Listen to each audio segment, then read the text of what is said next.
Hey, welcome to another episode of the Sputter Games. I am Dave, or DM Dave as I'm known around these parts, and I will be your host for the show. Before we get into introductions, let me tell you a little bit about myself. You can find me at Dave's World Games on Instagram or Dave Spath on Facebook. Or please, absolutely follow me or follow Sputter on our Sputter Facebook page. You literally just have to look up Sputter Media on Facebook, and you will find us. Join us, follow us. Everything that we do will be posted there, and stuff. Okay, I'm getting ahead of myself. You know who I am. I'm the one who talks the most, except for the guy I'm about to introduce, who's our guest GM for the session, or these sessions that we've been doing for Dungeon Crawl Classics. Our guest GM, Coochie Main, also known as the Adventurous GM on SPG. Go ahead and introduce yourself. Tell them who you are and where they can find you. Hey people, as Dave just said, my name is Dominic, and the main place you can find me is the Adventurous GM on startplaying.games, where I list my games that you can join. A lot of Pathfinder First Edition, Blades in the Dark, Dungeon Crawl Classics going up soon, Cyberpunk Red on the docket soon, and Pathfinder Second Edition after that. You can also find me at Kung Fu Panda Malang on Instagram, although I don't post very much, but that's pretty much it for me. Really excited to, I believe, finish out this adventure. It's been a blast so far. I'll be sad to see it go, but I'm really excited to... Do you think we're going to finish tonight? Because I thought we were, going to do one session after level up, and we still haven't leveled up. Well, yeah, we've discussed a few different options. So far, every one of my estimates on when things will finish has been so far I was off. going to make a joke about that. I was going to make a joke about that. But, you know, here's what I will say is it's good television. So, I mean, it's up to you how long you want to run the game. But this has been amazing, this whole thing. We'll talk about that more, because one of the things I did want to talk about is I know we are getting close to wrapping up Dungeon Crawl Classics, so I wanted to discuss with the group what we were going to do next. So that is going to be part of our discussion tonight. So I will table that and get to the introductions of the rest of our crew. Let's kick it over to our man of the night, Mr. Legion from our Cyber Knights crew. Naga, go ahead and introduce yourself. Tell them who you are and where they can find you. Hey everybody, I'm Naga, otherwise known as Legion or Eric or whatever, but you can find me just about anywhere on any social media under the moniker of Nagatsu, Nagatsu Seiken, Nagatsu 11, any variation thereof. If you find it, it's probably me. You know what? One of these days, I'm going to just, find somebody who goes by that name who isn't you, just to fucking throw it in your face. I'm sure the odds are there's somebody out there using that. I don't know. I just random that got somewhere is getting people hitting them up about this game. And they're like, what the hell are you people talking about? I mean, there's 10,000 people named Batman. Oh no! Oh, get this! City in Turkey named. Yeah. This is funny. What was it? Christopher Nolan. Batman Begins, specifically it was The Dark Knight. The Dark Knight, they got sued by the city of Turkey, by the mayor of the city of Turkey of Batman, because they were saying something about it being, the movie was detrimental to their tourism or something like that. Dude, no shot. I was in Turkey and considered going to that city only because it was called Batman. I mean, right? Seriously. Why would you go to Batman Turkey other than the fact that it's Batman? You're not going there because it's Turkey. On a related And it note, actually- I went to high school with somebody whose legal name was Bruce Wayne. I mean, I believe that. That That is way Yeah. more. That is way more believable because that's Yeah. a real name. Yeah.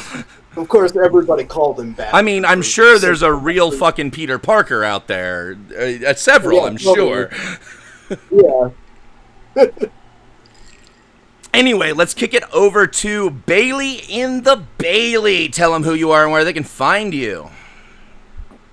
Well, you're definitely not going to find any other Bailey in the Baileys, I don't think. So. I mean, I know that's not your social. Actually, on Instagram, you can find me at FloralGypsy25 if you type in the @ symbol and then go to do my name. But my headliner name. Thank you for explaining how the @ symbol works. Yeah. By the way, if you guys don't know, that's called an arroba. All right, continue. I didn't know that. Fun fact. Yeah, the @ symbol, What was the your @ blah blah blah.com. That, yeah, there's an actual term for that symbol. It is called an arroba. Phenomenal. All right, continue. I keep interrupting you. The Bailey. I'm going to interrupt you until you tell me to stop if you because were it's to funny. Type in the name, it would. God damn it, Dave.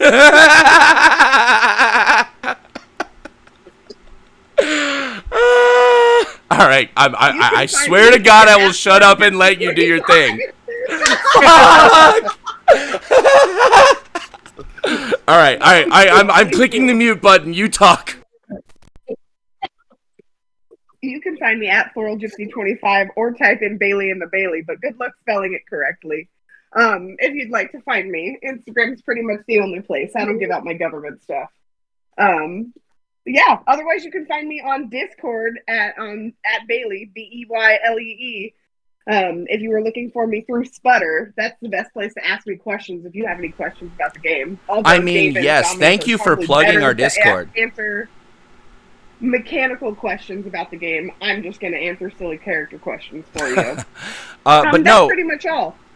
Thank you for plugging the Discord. Yes, if you guys want to talk to me or any of the other Sputter crew, we do have our Discord link in the links channel you can find here on our Twitch channel.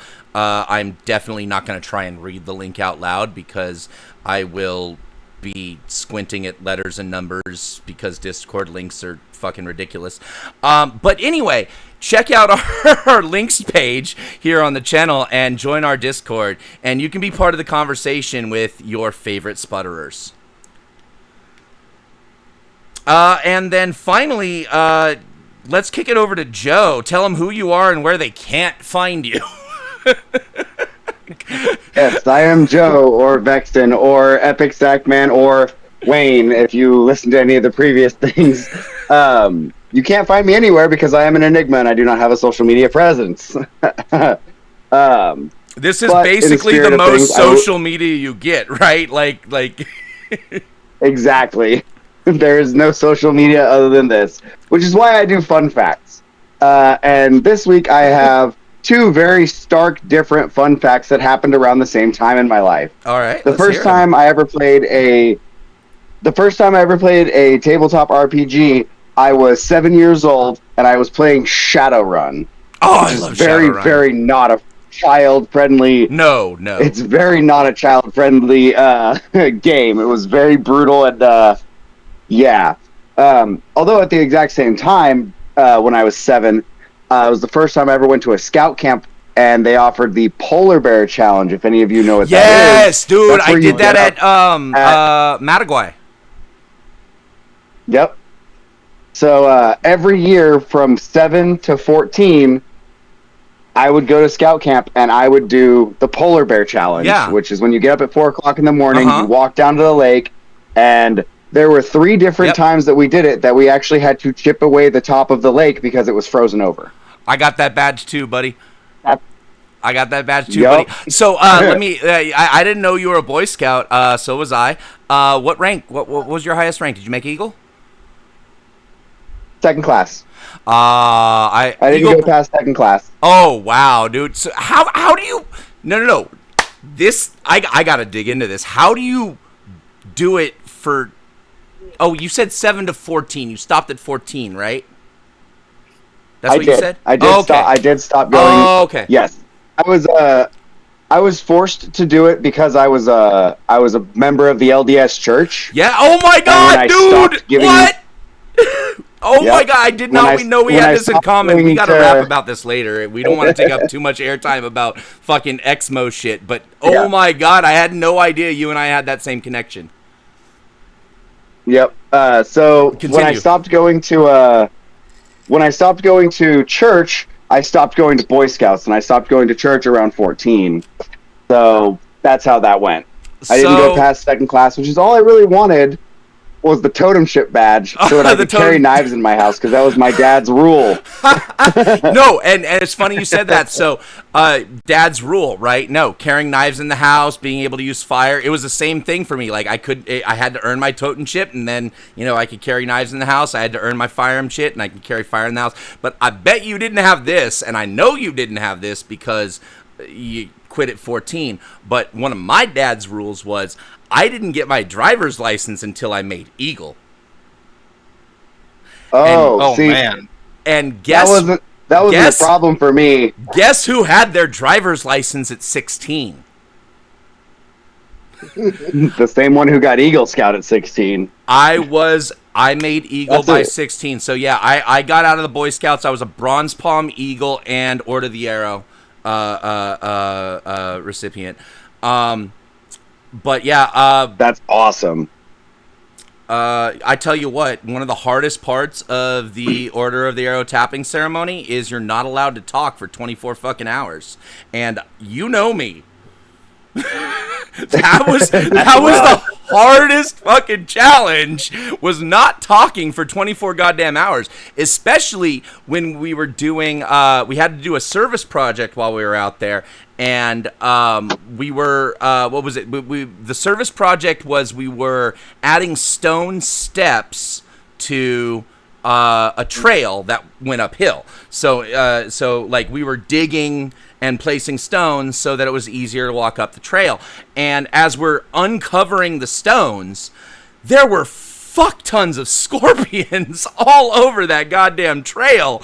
And oh my God, when you are like in the middle of digging out a rock and you just come across a scorpion nest, try to stay silent. Oh my fucking God, that was. I believe that for sure. Anyway, so we got through the introductions. Yeah, I do want to give before we get into the meat of our stuff, we got a guest viewer tonight that I want to give a quick shout out to. He is actor of stage and screen, Chris Masters Ma, and his latest movie is just dropped on Amazon Prime Video, and he is starring alongside Liam Hemsworth and Russell Crowe.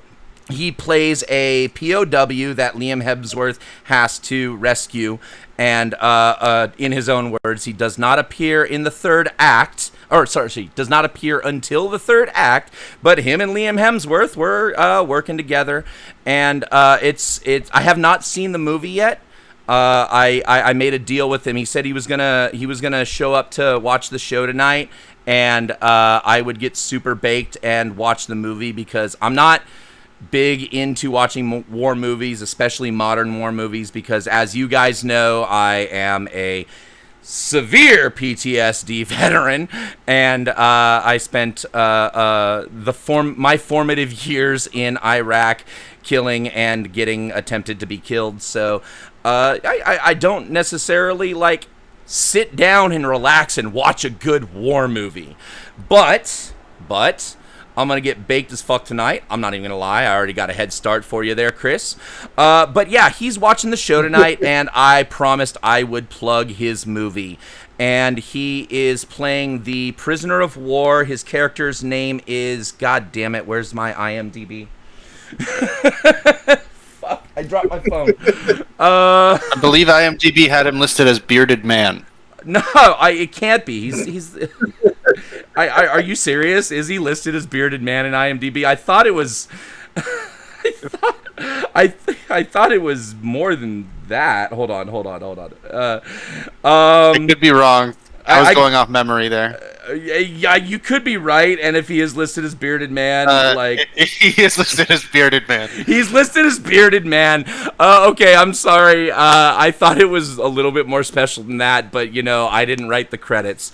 But here's what I will say: you should go check out his movie, and it has a 64% on the tomato meter on Rotten Tomatoes, but it has 94% audience rating there on Rotten Tomatoes, and there's 61 reviews getting to 64% and 250 reviews getting to 94% for the audience meter. So I haven't watched it yet, but I want to say the audience rating definitely gives me a lot of hope for how good this movie is going to be, Chris. So, and of course, go ahead and if you want, you feel free, if you are listening, Chris, feel free to talk to us in the chat and introduce yourself to the other viewers and whatnot.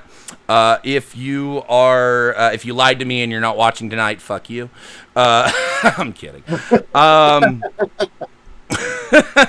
Anyway, we will, does anybody else want to add anything before we get to the meat of our game and, of course, corporate overlord bullshit that we have to get to? Only that I plan on checking out the movie myself, considering the high rating from the audience. You guys were talking earlier in the chat about like a watch party or something, right? I think I was away from the keyboard at the time, but yeah. The I don't know what Joe or Bailey have in mind as far as that goes, but I mean, yeah, if you're down to watch the movie together, I'd be more than happy to join you. I kind of like that. I wouldn't hate it. But I'm so sorry. I definitely have to go to bed after we finish game tonight. So okay. So we're not doing a watch party. We're not doing a watch party. Or if we do, it's just me and you, Eric. All right. Yeah, it sounds like a party to me. I would join if I could, but yeah, I was just saying I have to run to another city for something after our game today. But it seems like an awesome movie. 94% audience rating on Rotten Tomatoes is crazy. Like nothing is that high. It's like this and. Yeah. I want to say it's easier. It's easier to get 94% on audience rating than it is on tomato meter. Yeah. I think the last movie that scored, I think it was like 96%, and I think that was Deadpool. Also, I want to say it's actually, I read this somewhere, statistically it's harder to get 1% on Rotten Tomatoes than it is to get 100. Mm-hmm. That's funny. It's harder to make a movie that fucking bad than it is to make a movie that good. But there's the industry. Welcome to Hollywood, right? Yeah, pretty much. All right, before we continue into our recap from the last session, let's give a quick shout out to our corporate overlord, Dubby Energy Drink, the energy drink of the future. It comes in powdered form. You mix it with whatever the fuck you want. Honestly, Bailey's better at talking about this than I am. I do want to, you know what? Screw it. Bailey, you are just so much better about talking about Dubby than I am. I'm going to kick it over to you, and then I'll conclude. Dubby is a gitterless energy drink that comes in a powdered form. As Dave said, you can... Oh, it's made from coffee berry extract instead of the coffee bean. The coffee fruit, said, yeah. You can mix it with just about anything. They generally mix it, or say to mix it with water, but like you can do a seltzer if you wanted a little bit more fun flavor to your seltzer. You can mix it with booze. They have hydration drinks as well as the energy drinks. And I fully recommend mixing your hydration drink with booze. Because why not stay hydrated while you're drinking? Like, it's the best way to do it. Yes, this is a doctor-recommended way to consume this beverage. Dr. Bailey recommends you add whiskey to the Dubby. I mean, I recommend staying hydrated while you drink. Is what I'm recommending. Yeah, that's a good point. And yes, you're right. drinking something that can give you electrolytes and vitamins and the things that you need to not be hungover while you're drinking. You're doing it right. I mean, I can't. All I gotta say is this is definitely not something that Dubby itself recommends that this product is used for. No, Dubby's gonna recommend though that if you're going on a hike and you need hydration and you don't want just water because you want something that has a little bit of electrolytes and a little bit of vitamins and stuff like that. I shouldn't say a little bit. You should read the labels on this thing. It's yeah, no, they they really do put the good stuff in there. Yeah, it's a great thing to mix up for a hiking trip and go on a 2-hour hike and just have not just regular water, but a tasty flavored hydration drink. It's also great for getting up in the morning and like, oh no, I don't have time to sit and make a pot of coffee. Well, mixing powder into water takes about 30 seconds. I want to say that is that's my main use of the product, and I do want to say I would not recommend anything on this show that is not a product that I use, that I think is good, has quality, and many of the other members of the show use W Energy.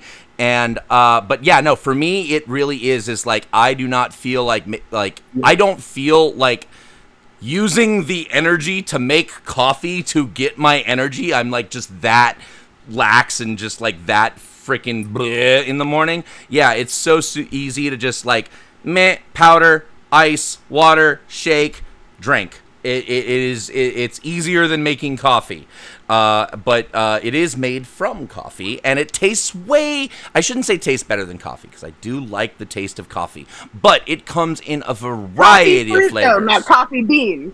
Yeah, no, exactly. It's made from coffee fruit and not the beans. Made from coffee fruit and not coffee beans. So it does not have a coffee taste to it whatsoever. There's there's number of flavors. My favorites include Dub Sludge, which to me tastes like the apple.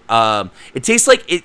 It's weird. I gotta share this. The Dub Sludge tastes like it's sour apple, but there's like an aftertaste that tastes like those sticks from those Lickamaid pouches. Okay. You know what I'm talking about? But I know what you mean. Yeah. Right? That's what I'm saying. It's a very specific flavor, but you know what I'm talking about, right? Like that. Yeah, with the Fun Dip sticks, right? The Fun Dip, right? And it's like it comes with the big stick of sugar that you dip into what is essentially Kool-Aid. Like this is what we did as kids in the 90s. But yeah, no, Dub Sludge is one of my favorite flavors because it has that. Grenade. Galaxy Grenade is good, yeah. Galaxy Grenade, and then they did what was it? The Palm Glom. The Palm Glom was delicious, and then I think, what was it? You mentioned a couple episodes back. I mean, a couple episodes back. I'm thinking like fucking 4 months ago or some shit. But you mentioned something that they were bringing Palm Glom back, right? As a permanent flavor. They brought Palm Glom back for another limited time. Okay. Run, Okay. Because it was so popular. But I think they're bringing it back again. Right now, they're just low on production for it. Got it. Well, and here's the other thing. If you use our coupon code often enough, we get to name a new flavor. That's the cool thing. So please, if you want to check out this awesome product, use our new coupon code. We just changed it. It used to be Purple Nurple, but I just changed it today. The coupon code is now Sputter. I decided to keep it simple. So go to the link that's in the chat, or you will see it on our offline banner. I got the hiccups. God damn it. In our offline banner, you will see the link, or it's in the chat now. Or you can just go to w.gg and check out with coupon code Sputter and help support this channel. And we will get 10% of the order, and you get 10% off of your order. So it's a win-win for both of us. Check out W Energy. All right, and wow, that was a longer than normal intro, and I'm gonna blame you, Chris, because if I don't think the intro would have been as long if we weren't plugging your movie. But seriously, do go check out the Badland. What was it? God damn it! I feel so bad. I'm a bad friend. I'm sorry. The name of The Land of Bad. Land of Bad. The Land of Bad. Thank you. Land of Bad. Go check out Land of Bad. It's on Amazon Prime Video now, starring Liam Hemsworth, Russell Crowe, and my good friend Chris Masters-Maw, who is the bearded man, prisoner of war that that Liam Hemsworth is sent to rescue. I know nothing other than that about the movie. I plan to watch it later tonight. So check it out with me and enjoy if you have access to Amazon Prime Video. If you don't have access to Amazon Prime Video, I'm not going to tell you to pirate the movie, but, like, you know, do what you got to do. You can't blame Chris, Dave. You were an Interruptosaurus Rex. You know what? You're right, and I'm going to blame myself. I'm still going to blame Chris because I pre-gamed to make sure I could watch his movie tonight, so... But you're right. Yeah, I was particularly bad at interrupting tonight, and I apologize to those I interrupted. Anyway, I'm going to shut up and let somebody else do the recap, especially somebody who has hit points to regain, looking at the board and our pile of dead in this Dungeon Crawl Classics adventure. I think who's playing Eli? I don't know whose character that is. We have too many goddamn characters. That's Joe. That is No. yeah. All right, Joe. Do You want to recap? You could use a hit point. You want to recap for a hit point? If that's still a thing, Mr. DM. There is. Let's hear the recap, Joe. It's a thing because he can't take it back. So I said it live on the air. Interrupting. Yeah. I know. I'm sorry. All right, I'm done. so we started the game off in a hallway after finding a secret door to the left. We moved forward into a room filled with the I want to say tapestries or armor like suits that were quickly set on fire by robes. That's what they were, which were quickly set on fire by our by Dave and Eric's characters, respectively. And everyone investigated into the room. There were skulls. There was a puddle. I know that Nitro picked up a skull. At some point or another, there was a hallway at the end that everyone was thinking about going down, and then Tie-Dye decided to tie herself off and jump into the water. Am I right with that? Tie-Dye jumped into the water, and then all correct. And then Nitro tried to save her by weaving a very intricate knot, and didn't work. So unfortunately, Tie-Dye expired. And then one of Eric's characters, I want to say it was we got him. Belial, I think, was the one who jumped down after Tie-Dye, and I know Eli jumped down after Belial. I think and they found Dopey that took point. Okay, so it was Dopey, not Belial. So Dopey jumped down. Eli followed Dopey. They found the ring that that Tie was drawn to, which Eli picked up and turned out to be a magic ring that had magic missile, magic armor, and something else on it. Oh, firebolt. And then continued down the path, and it eventually met up with Hans and the rest of the party going down the stairs. So there was really no point other than just finding the ring. We looted Tie-Dye's body, of course, and then we came down into the entrance into, I think it's the Starless Ocean, or the Starless Sea. The Starless Ocean? A Starless Sea. We saw the Starless Sea with a ship, and there was an altar, and then I want to say Torbold, who turned out to be Eli's grandfather after this, swam out to the ship, and then Eli saved him with a magic missile.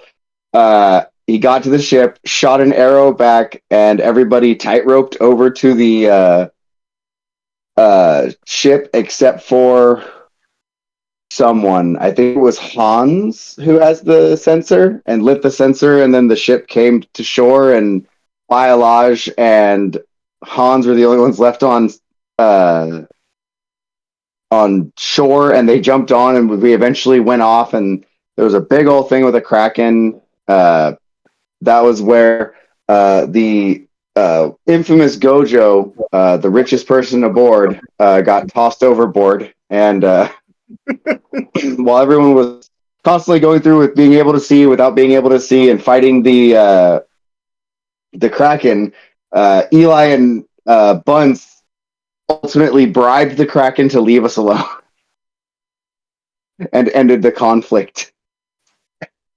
After Eli's magic armor decided to really do a number on him. So he decided study is bad.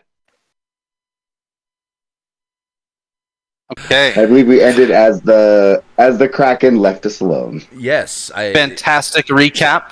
All right, and I want which of your characters? Go ahead. I was just gonna ask which of your characters you'd like to restore a hit point on. I'm gonna restore it on Eli. And while he's restoring that hit point, I'm about to go ahead and throw in our first Twitch ad. And remember, if you want to skip these ads that are going to come through and interrupt, you can always subscribe, and then you won't see them. So I'm going to throw an ad while we are transitioning. Smash that subscribe, though. All right, the ad is running, and we are, doing whatever for the next 60 seconds. We need to get like a smashing the subscribe button. I know you got that in just in time. I loved it. Thank you. That whole recap was, by the way, off the cuff. That's just what I remember from last week. It was pretty good. No note. Okay, well, I feel a little bit better now that Eli has 2 hit points instead of 1. Right. Oh, God. Yeah, now it takes a stiff breeze to kill him instead of just a breeze. I know, right? Exactly. Oh, he will not survive a. Oh yeah, he will not survive a unfortunate encounter with another magic shield gone awry. It's a miraculous that he survived the first one. 4 damage kills anything else other than Eli is just too stupid to die. Eli is not smart enough to die. He's like, no, this is fine. I'll be fine. It's okay. Imagine just being so stupid you're immortal. Like just.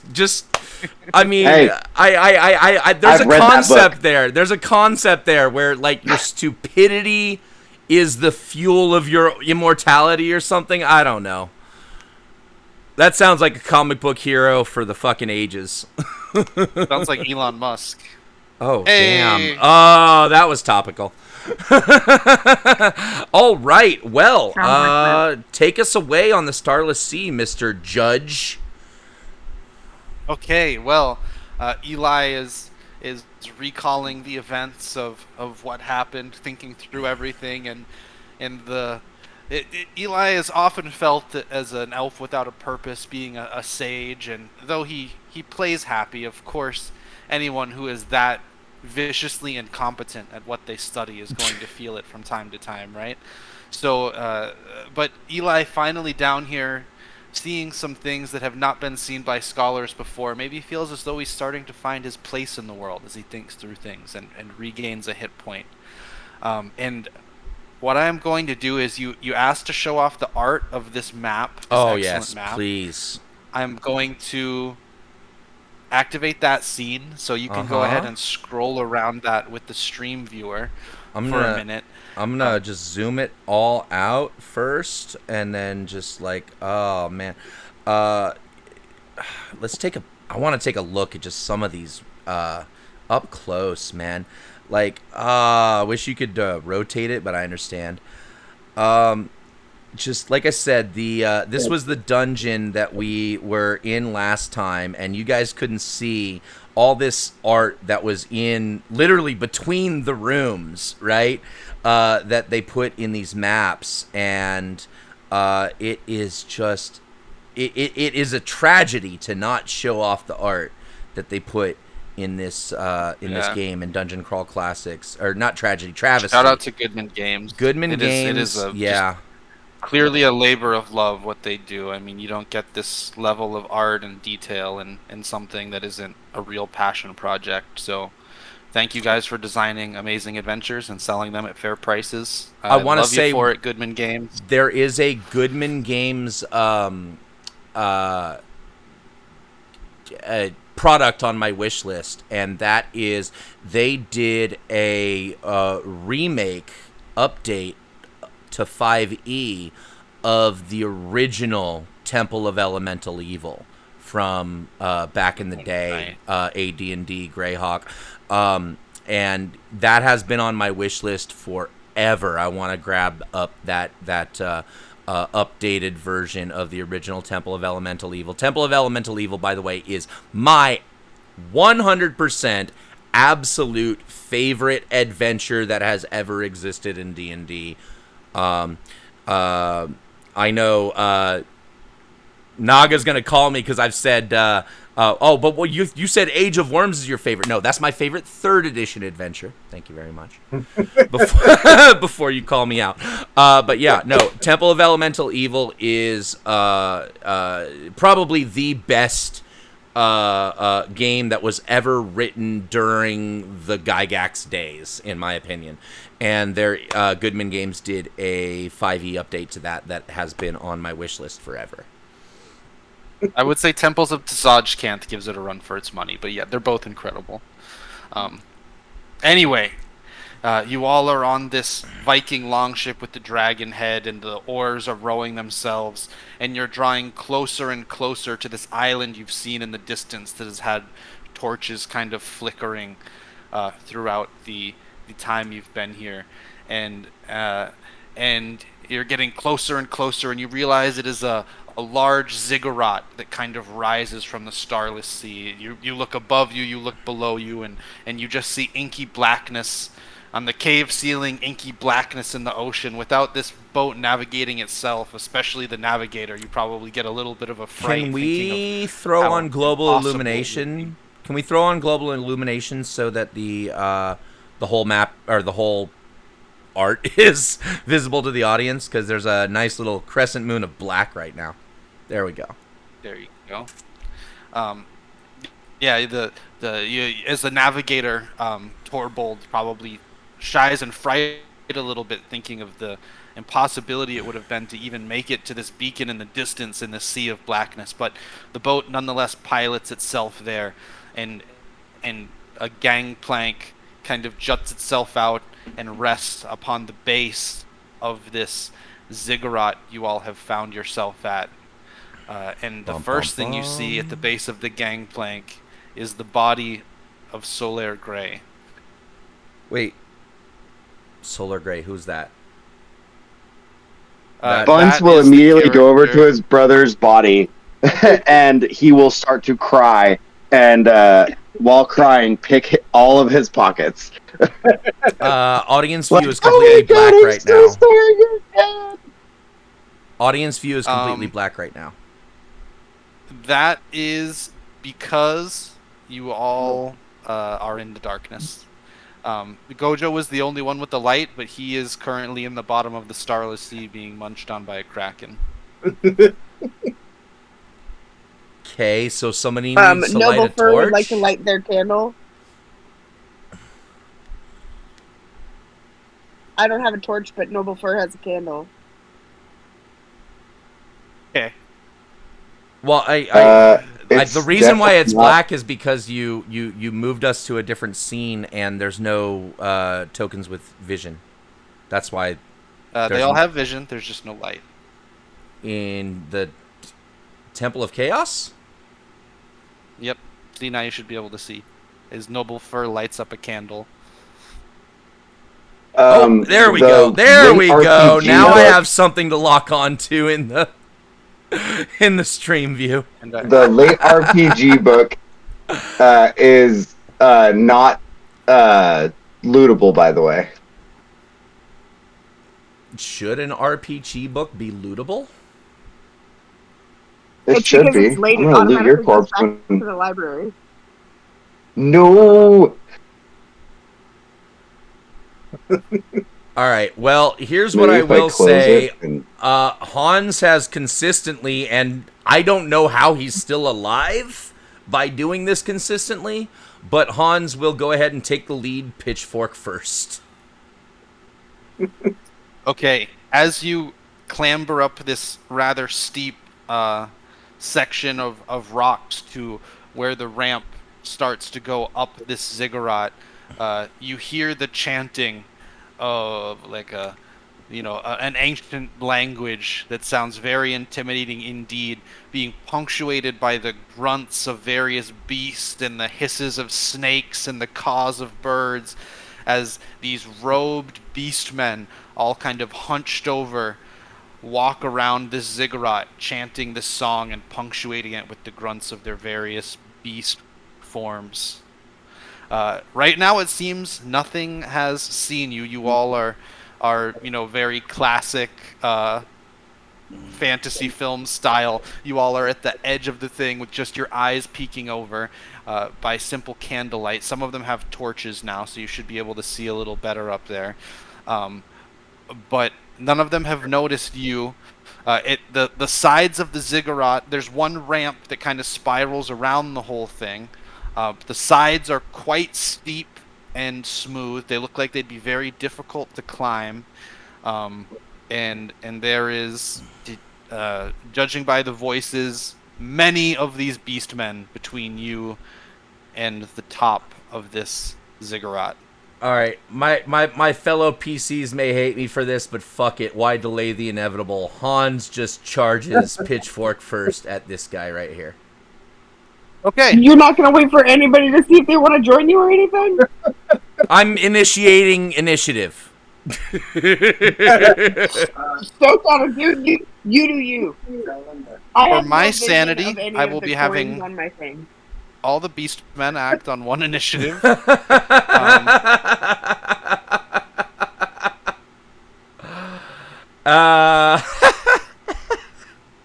You're welcome. And everybody roll initiative. I've put you all in the initiative tracker, so you should only have to click on the dice there. Oh, excellent. I can't see any of my Oh my god, your echo, Bailey. Sorry. We had Bailey in stereo, which isn't a bad thing. We love her.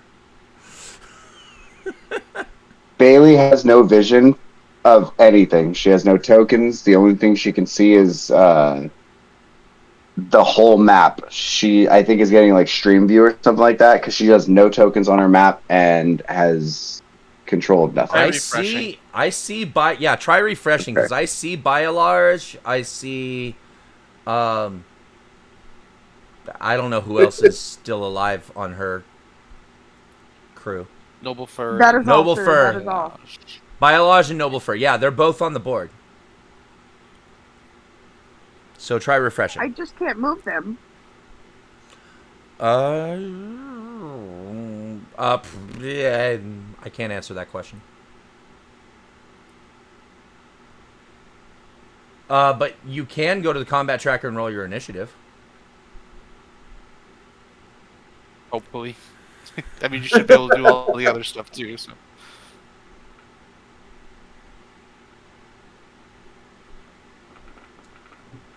I was right about that part, see? Nope. That wasn't can you, initiative. instead of Bunce, can you put Nitro on there? Because he has a +2 to his reflexes. Or +2 to his initiative. I'll edit your place in the initiative order too, because you should be higher with that. I'm just going to leave it as Bunce, but I just included your +2. That's fine. Thank you. And Bailey is still loading. Bailey, how dare you still be loading into the screen? It's fine. Am I first or something? No, you're not. Nope. No. You are not. You could have been. You are not. Very much not first. Okay, that is as You these, guys can continue. Huh? As these beastmen were enthralled with their religious chanting, they Ooh, does that mean I get like maybe a die up? Here. Yeah, and does that mean like maybe Hans gets to up his die for his attack on this thing? Sure, yeah, they'll be the equivalent of flat-footed in the surprise round, so you can up your die indeed. Okay, so remind me how to do that again, because this is the first time I've upped a die. I've heard you tell other people do it. On the pitchfork attack, and then okay, control click on the 1D. Okay, control click on the pitchfork attack. And then press what? Plus 1D, and it should upgrade your action die to 1D24. Plus 1D. There we go. Got it. Done. This is my first time upping a die. Oh, nice! I rolled over 20. Okay, but it wasn't a crit. But it wasn't a crit, right? Because it wasn't a 24.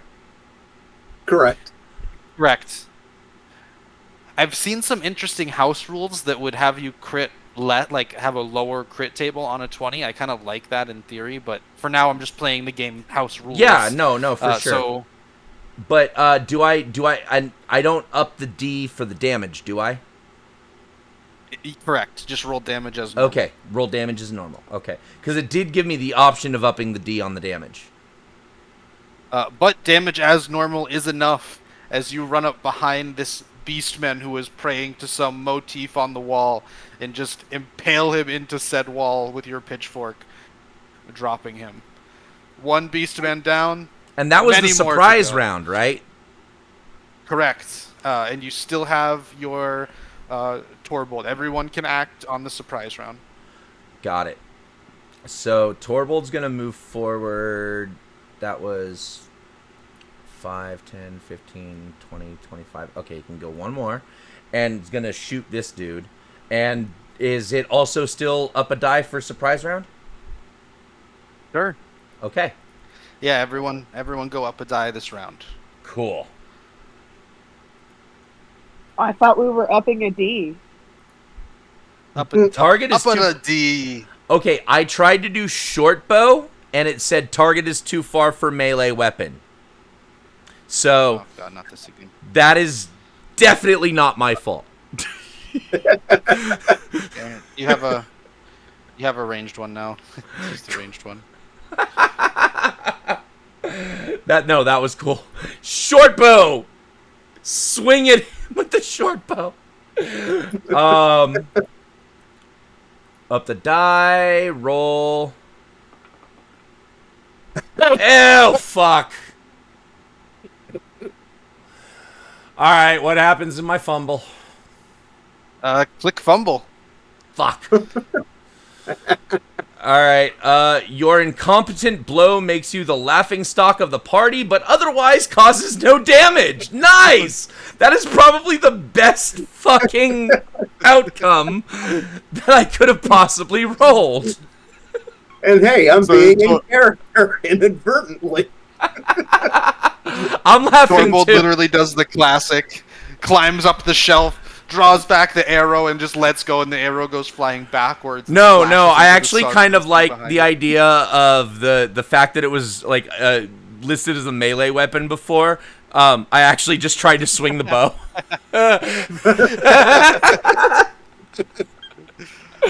And everybody point and laugh at Torbold.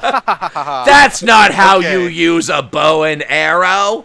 Okay, that's that. I think that's all the living characters I have. It's not my turn anymore. Okay, Bunce and the gang is up next. All right, so Bunce is going to start out by backing up a little bit, and let me see what he has for. Actually, you know what? Bunce is not going to do anything. Bunce is going to hang out. He's very distraught at seeing his brother's corpse, so he's not going to do anything. Okay. Nitro, with the sling, is going to attack the, let's see, the sling has a 20-foot range, right? 5, 10, 15, 20. Is it 20 feet or 40 feet for the sling? Let me check. It is 40, 80, 160. All right. So he's gonna go. He's gonna stay exactly where he's at actually, and he's going to hit this guy with the sling. How's that feel? Is that good enough for some damage? Absolutely. Should my sling be at +2 for my agility, or does it just not get any bonuses to damage? It gets your strength to damage within the first range increment.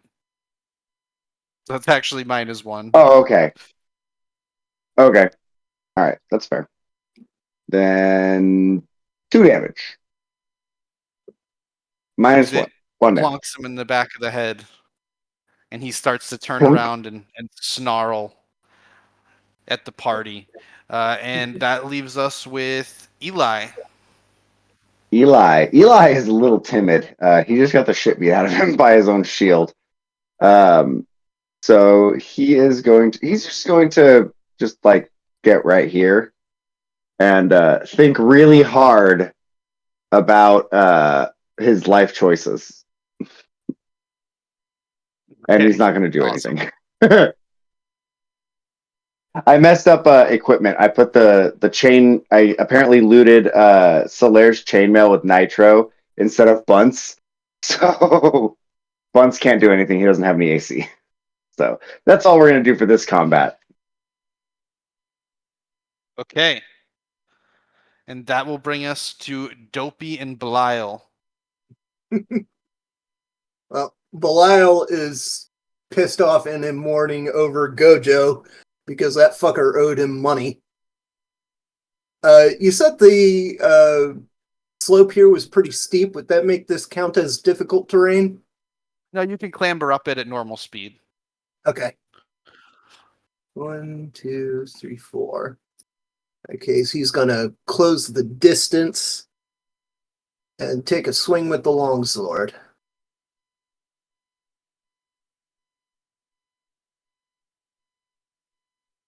Hey, 12? It hits. Nice. Okay, cute. And will slay the Beast Man. Dopey, on the other hand, gave no fucks about Gojo. Let's see, 1, 2, 3, 4. And Dopey will move there. And that will end my turn.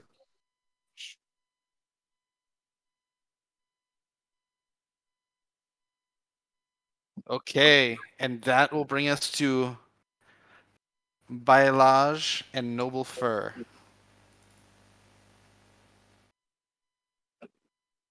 All right. Bailage has some cool weapons, but gave her armor away to Hans. So she's gonna move forward, but she's gonna like chill.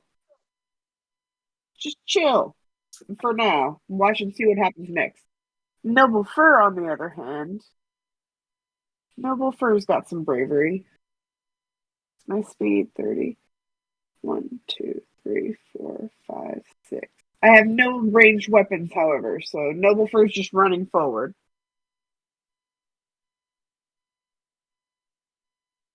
Is dash actions a thing? You can move twice. If you don't want to attack or something, you can move twice for sure.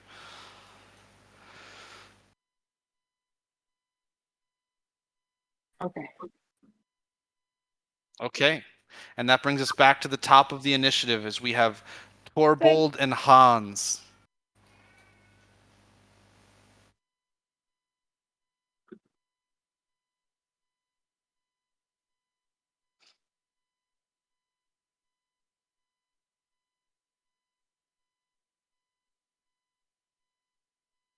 Dave, you're up. Sorry, I was muted. I took the being called out on interrupting to heart. So Hans is going to Yeah, let's just move forward and slay some more beastmen.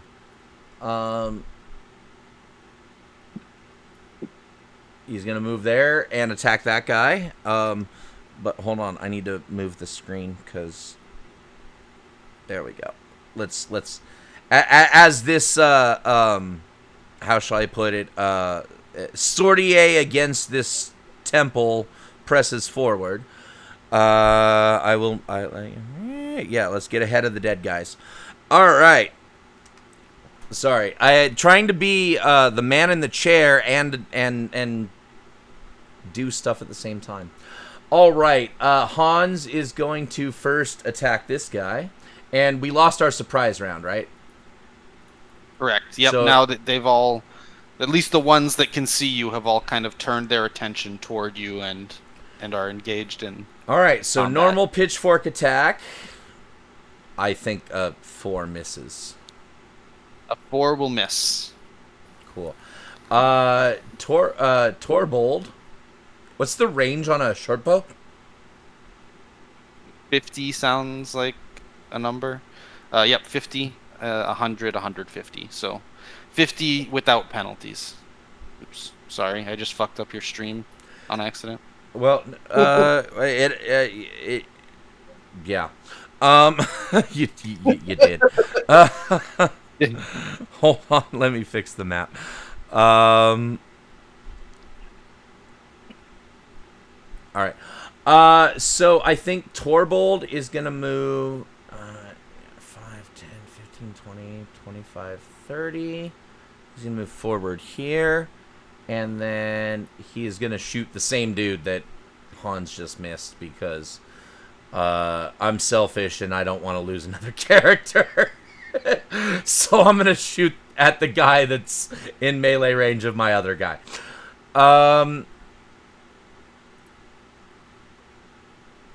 Oh, that is a dirty 20, my friend. That hits. Dirty 20 for... I clicked the damage. I'm clicking damage. Nothing's happening. D6? Yep. Alright, I'll just roll manually. No! How did I...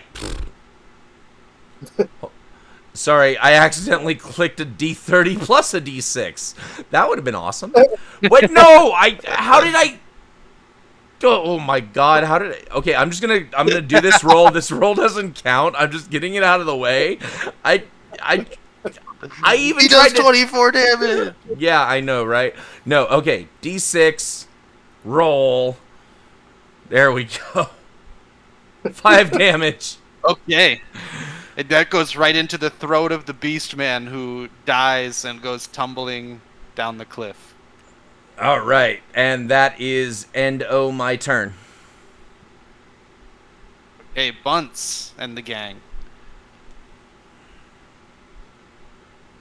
All right, so we're gonna start with Nitro. Nitro's gonna move. Come on. Can I? Oh, wrong one. Sorry, hang on. There we go. All right, so 5, 10, 15, 20, 25, 30. There we go. And now we've got 5, 10, 15, 20, 25, 30, 35, 40, 45, 50, 55. So it's 55 feet to this guy. So I'm not adding my strength. So I'm technically doing 1 more damage. Okay. It will be minus by hitting this guy. It will for attacking outside of your first range increment. It's -2 to hit, but you do not take a damage penalty. That's correct. Okay. Then let's go ahead and roll. That's a fumble.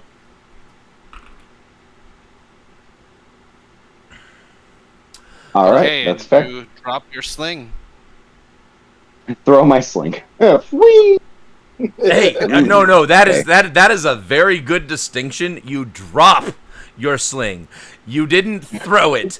Because just, like, seriously, imagine, like, you're doing a sling, spilling it around, and then whoosh, and you let go of both parts of the sling, right? The whole thing's going, but no, at least it's just dropping. Yep.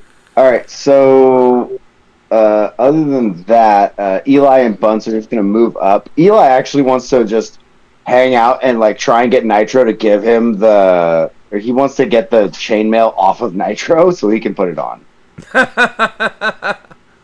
Wait, did Nitro die? No, Nitro's still alive. I was just curious if the GM's going to let Bunce use his action to take the chainmail from Nitro. Nitro hasn't put it on. I don't know why it automatically put it on. Yeah, Can I just take the chainmail on? Okay, cool. Totally. Do you want me to delete it from Nitro? You already did. I just did. Yep. So, okay. I thought we were like looting a corpse all of a sudden. Like, damn. Can we finish the combat first? Bunce kills Nitro for taking his brother's chainmail. And just a little interpersonal PvP right here. All right, that'll be the end of the action. Okay, now it's the Beastmen. One on the next kind of tier up of the ziggurat looks over the edge and then seems to look back and start yelling, at which point you hear the volume of the chanting diminish. Not stop. There's definitely some who are still dedicated to chanting, but diminish, and the sound of spears drawing enhance as the Beastmen start to move into combat positions against you. This one will walk up and try to stab Hans, as Hans is in the front.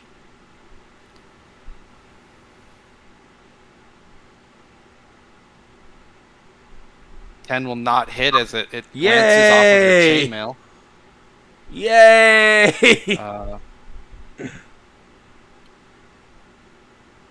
And several Beastmen start to kind of close in on your guys' position.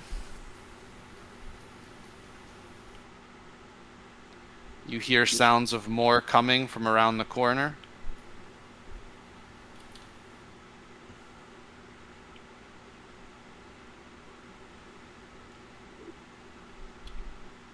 We're still in round... Oh, no, we're in round 2. Never mind. I was like, are we still in round 1? Jesus Christ. I mean, kind of, if you include the surprise round is... Oh, okay, you're right. Okay, so then, yeah, surprise round... If I didn't include surprise... okay, cool. Yes, what you said.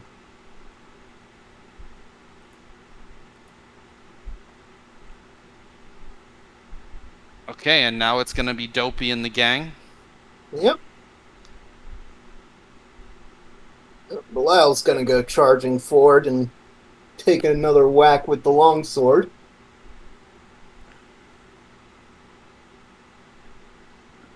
Uh, 14, nice. I take it that hits, yeah? That absolutely hits. Yay! Cool. Hey! 5 damage. That will kill it. Fuck Nice. yeah. Another one bites the dust. Woot. Dopey is going to pull forward as well. And that will end my turn. Excellent. And now Bielaj and who else is alive on your team? Tie-Dye died, right? Noble Fur, that's right. Bielaj and Noble Fur, yeah. Yeah, those are the only 2 left. Okay, Bielaj. 1, 2, 3, 4, 5, 6. There.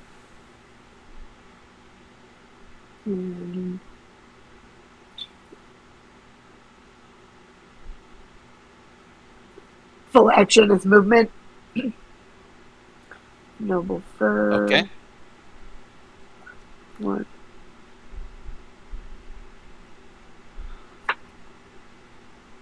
One, 2, 3, 4, 5. Just gonna go right here. I guess neither of my weapons are things that I'm good at, so I'm not just trying to stab with a dagger.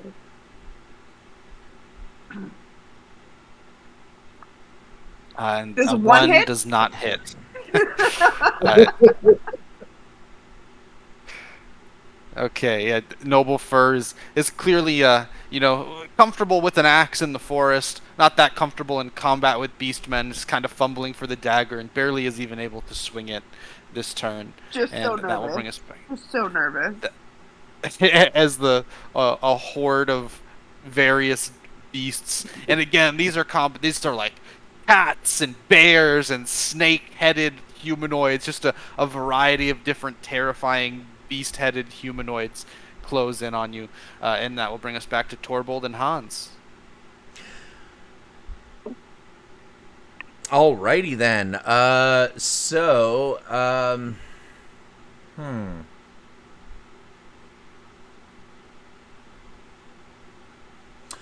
All right. Hans is going to the one that tried to attack him and failed is dead, right? Indeed, Belial hit it with a long sword. Yeah. So Hans is going to come right here and first attack the one against that's attacking Noble Fur with the pitchfork, because goddamn, is that not the best starting weapon? Seriously. Which, I mean, for peasants, yeah, it kind of tracks. If I had to pick a random farm tool and use it to defend myself, pitchfork would be S tier. It is. It's basically a spear with 4 points. Anyway, let me go peasant pitchfork this motherfucking monster. Does a 9 hit? Probably not. It does not. All right, cool. So then Torbold is going to shoot this one. Sorry. I'm risking the 50-50 and not the guaranteed attack on myself. Metagaming, and that does put Noble Fur at somewhat of a risk, but so is my character. The 12 hits. Yay. All right. So I don't know. Okay, it's got to be your macro because you just added the ranged short bow, but I cannot click damage. So yeah, I don't know what's up with the damage on that. It's in the item. It just doesn't work. All right. Well, 5 damage. It kills it. All right. So 50-50 shot that this dude is going to attack either Hans or Noble Fur. I hope you are okay with the fact that I gave you and me both a 50-50 and not 2 guys who could attack me. That was I'm not even gonna lie, I meta'd my decision there. As a player. I didn't know that. Then we have Bunce, Eli, and Nitro. All right, so we're going to start off with Nitro. Nitro's going to pick up his sling and move forward to there. And then we're going to go from there. We're going to go to Eli, who is going to cower behind Biolodge because he's always happy about being behind a big, strong woman. And I have a character choice question for you. Sure. Can Bunce have equipped the chainmail last turn so that he can make a double movement this turn? Or would you like me to use my action this turn to equip it? Yeah, I think you've got to take another action to equip it. I was about to say, equipping armor should not be fast. Trying to throw armor on in the middle of combat? Okay, then... Is there... No, sorry, right. Pardon me for the, interrupt, but are there dawn rules in this game? kind of doubt it. Okay. It's just at the very least, it's not something you've looked up. Yeah, I've read the book. It doesn't, and I just did a search of the book. I didn't find anything for Dawning, so I don't think so. So I would definitely default if there's no rules, do an action. Yeah. All right. Then that'll be the end of my guy's turn. So just moving forward, steadily, and one person is starting to look more angry. Okay, well, the one in front of Noble Fur and Hans is going to attack Noble Fur. Ooh. Ooh. And that is the end of Noble Fur. Sorry! As the Beastman just all I've been asking for 2 sessions is more character death. I'm cool with it. I did name today's episode "Laugh Till We Die." That's true. As this Beastman with curling ram's horn and a bulbous, oversized eyes just shoves its spear into your stomach and impales you into the ground. The other one that's nearby will charge Hans. Oh, fuck you. Oh, fuck you. And miss. Yay!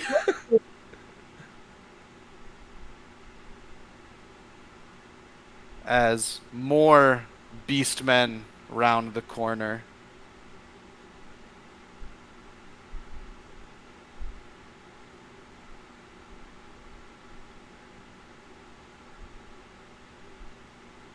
Looking to engage in the slaughter of innocents.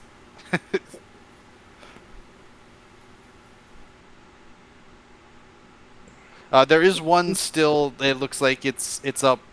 You know, this one here is just staying on the next level of the ziggurat and keeping an eye on you and occasionally turning back and yelling things in a foreign, ancient, spooky language to its fellow beastmen. And that will bring us to Dopey and Belial.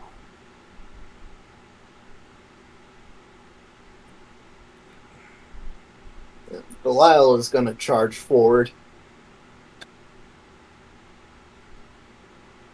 And swing. 7. I don't think that'll hit. It does not. And Dopey.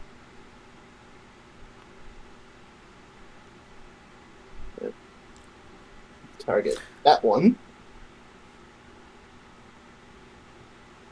And take a swing with... And it's a risk. Take a swing with the mace. That hits. Nice. I do want to give a quick shout out to Chris Masters Mall. We were talking about him earlier. He did just subscribe to the channel, so I guess he doesn't want to see ads either. Thank you very much. Thanks for joining, Chris. Yes, and we are all looking forward to watching your movie. Some of us are going to watch it tonight. Others may not be able to get to it tonight.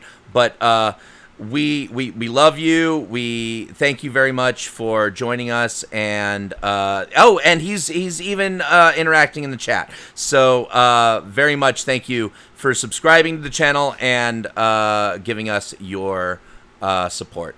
We appreciate you, and we also support your 94% on audience recommendation Rotten Tomatoes movie that you are in right now. So very much want to thank you so much for joining us tonight. And yes, for those who are paying attention, Mr.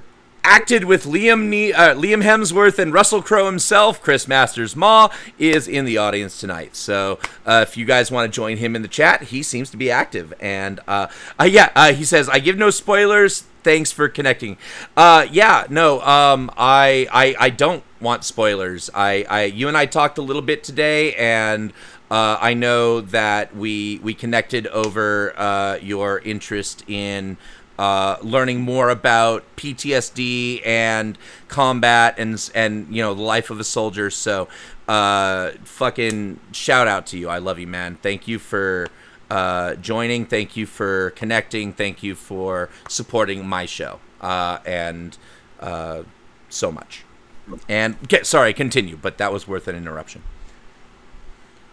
And Bailey, Biolage, the only surviving member of your gang, is up.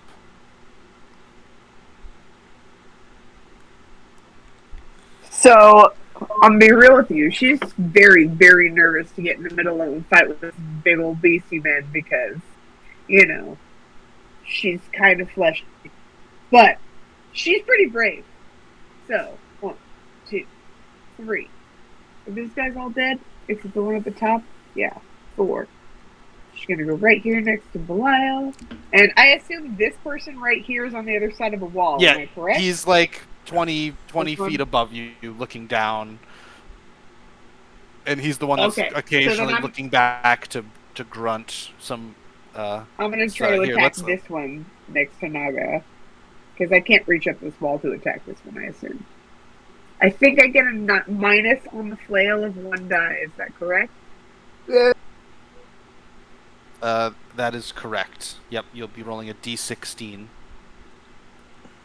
Hey. 14 here? That absolutely hits. Roll damage.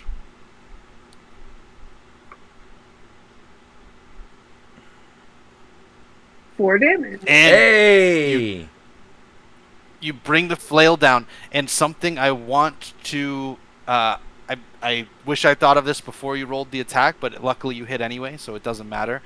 As you bring out the flail, this beastman sort of bows his head down and ducks into the way of the flail as you swing it. You actually would be rolling a d20 with this, as he almost seems to desire, a part of him seems to desire to offer himself up to be executed by this flail that you're swinging around. Ooh. I know that I probably don't have time, but can I inspect the flail or something to find out if it's something that was it's sacred to them? I will remind you did find this flail in you can definitely do that. I will remind you where you found this flail, which was in the room with the sensor that had the toad altar where Absolutely. And yeah, go ahead and give it an inspection. Make an intelligence check. As a barber, I don't think you'll be trained in whatever this would be, so with a d10. Roll it again with a d10. Oh, d10? Sorry. Yeah. Control. Okay, I'm just going to roll a d10 on this. Easier. 7. Yeah, so you notice some motifs of an armor-clad big humanoid where your hand is on the flail, and that is consistent with the large armored humanoid you've seen in the pictures in the other room with the large pool, and consistent with some that you see it kind of as bas-reliefs engraved into the side of the ziggurat here. It does seem to be a ceremonial flail that has something to do with that figure. Interesting. And Torbold, it is now your turn. Okay, Torbold.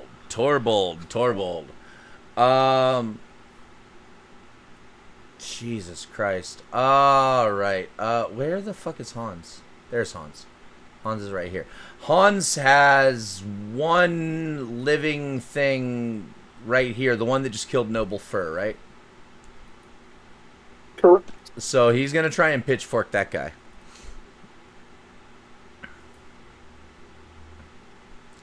And that's a crit! Oh my god! Sorry, this is my first crit in this game. Okay. In this game. Wait, is this the first melee crit we've had? I think we've had a couple, but roll the critical hit first, and we'll see what the effect of the crit is, just to see if there's some magical thing like you supernova and kill everyone. And... Opportunistic strike, inflict an additional D3 damage. Okay, so roll your damage, and then if you don't kill it already, we'll roll the additional. I'm still gonna roll the D3 just because I want to know how much I really did to this guy. 9. I do 9 damage. 9 points of damage. As you just. This was the one that had the ram head and the bulbous eyes, and you just uppercut it with the pitchfork as it was finishing off Noble Fur, and one of the tines comes out of each of those bulbous eyes, and you feel it go limp. And Noble Fur has been avenged, Bailey.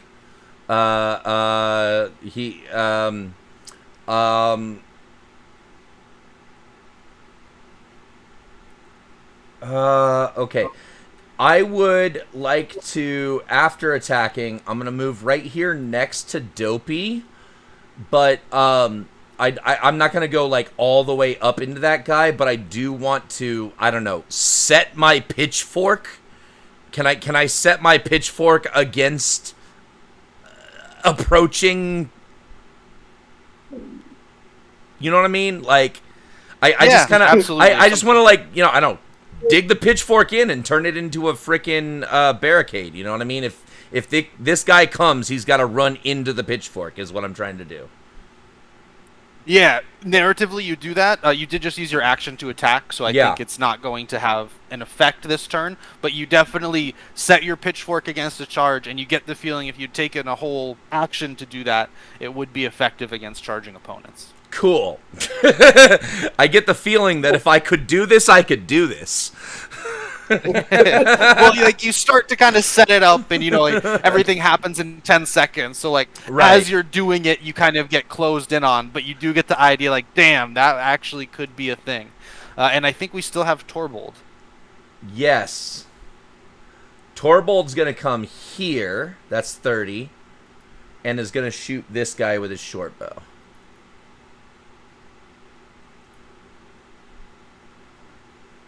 17 to hit, and damage button is still broken, so I'll manual the D6. Oh shit! Damn. Torbold has gone absolutely Legolas mode as one more gets shot off the ziggurat. All right, that's my turn.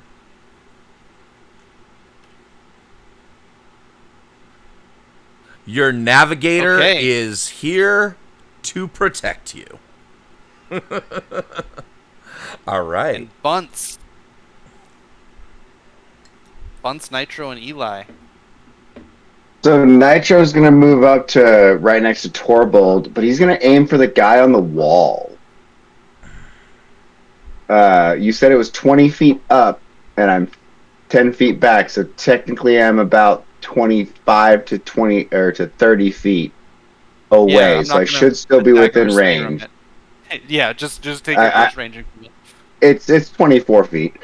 The 19 hit? Absolutely. All right. Take 4, bud. Yeah, and it'll. He's got a kind of soft head. This one has the head of a fly, and it's been buzzing its orders back, but that will embed right in between its soft eye head, and it slumps over dead. Okay. Eli is going to, again, just god damn it, can I select Eli? Thank you. Eli is going to again move right behind Biolage and continue. He actually has a question. Can he understand beast language? Ooh. As a sage, he's probably studied lots of languages. I was going to ask last round, but I forgot. Roll intelligence with a D20. Ooh. I don't think so. You understand definitely not fluently. You can tell that the one that just died was saying attack and defend. He was giving 2 separate orders. One was to attack, the other one was to defend. I know that's not particularly amazingly useful, but you got a 5.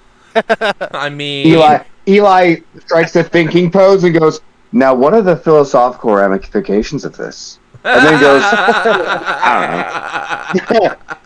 I don't know. And then he continues to stare at Biolog's butt, like he's been doing this whole time. You lech. He's hey, well, he ain't got that much intelligence. So Bunce is going to let out a blood-curdling scream, and he's going to take a full movement, and he wants to run through this guy to the guy behind him. But I don't think you're going to let me do double action and run through someone, so he's going to stop there and just be enraged. Okay. He has pulled out his mace, and he is going to start going baby seal clubbing at this point. Fantastic. And that will be the end. So the one that you just approached, unsurprisingly, is going to try to run you through with a spear. That misses. Nice. I'm going to take off your iron helmet. As we talked about, once you get other armor, the iron helmet's not relevant. Oh, I thought I did already take it off. It still misses even with that. Okay. I'm a little bit confused. I just want to check that your AC is actually supposed to be 17. That doesn't seem right. I think with the iron helmet, I think if we take off the iron helmet, it should be 16. Chainmail should put it at. It might have kept this 16. I had a higher AC when I first started. I rolled very high on it. But let's see. So he's got -2 agility. So he should have base 10 -2 for 8 plus 5 from the chainmail should be 13. Let me go back to the things and let me check what his AC was when I first sent it to you.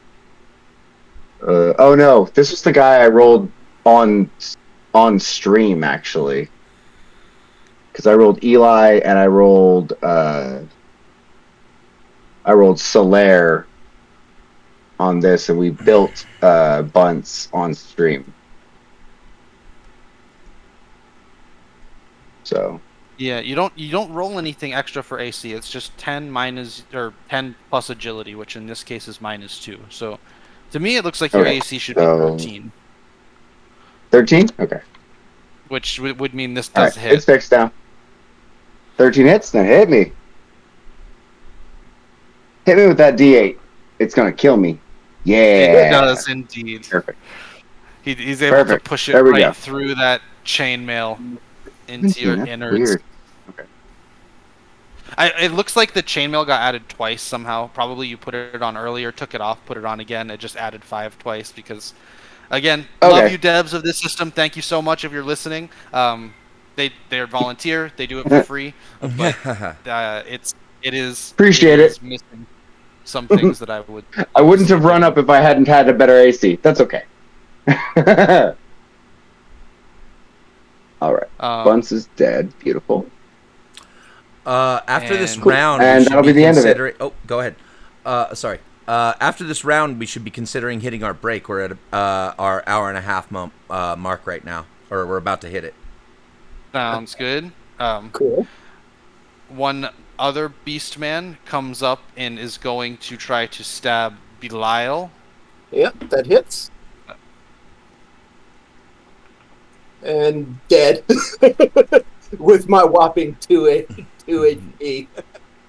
And this gang of peasants was doing quite well pushing through the Beastmen, but as more and more come over and exhaustion starts to set in, the Beastmen start to find some success with this flurry of spears. As this one will walk up beside the other one, and they sort of hold up their spears in phalanx as they continue to press forward.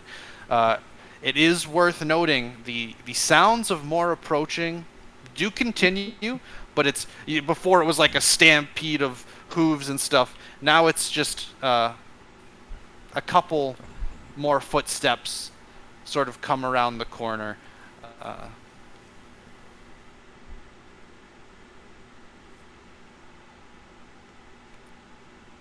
And Dopey, and Belial. Well, Belial's dead now. Yeah. Oh, So say we all. Well, I mean, after taking 8 damage from a spear. But I am going to move Belial back so that I can move forward with Dopey to there.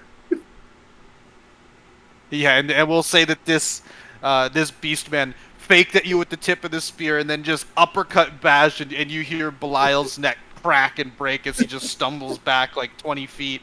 And it looks like maybe he's going to hold on, but then blood starts leaking out of his nose and he collapses into a pile against the side of the ziggurat.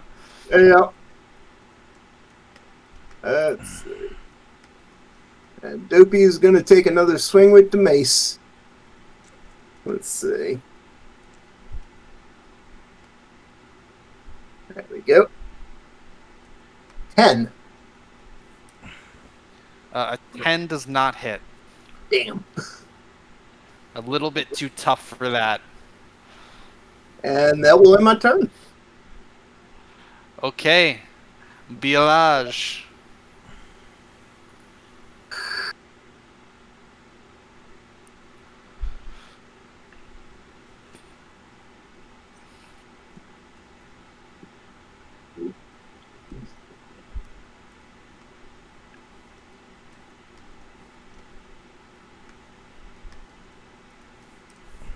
Barrage, it's your turn. Bailey.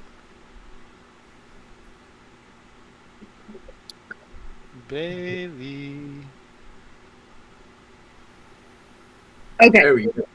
Biolage is gonna move. Oh, hold on. There we go. Biolage is gonna move here. And assuming the flail thing is gonna work a second time, she's gonna attack with the flail. Can I roll a d20 this time? Okay, and yeah, it definitely does. So roll a d20. D16 because you're not proficient, and then a d20 because of whatever's going on here. It's grunting like, "Take me, master!" And you hit, but you just don't hit with enough force to damage it this time. Okay.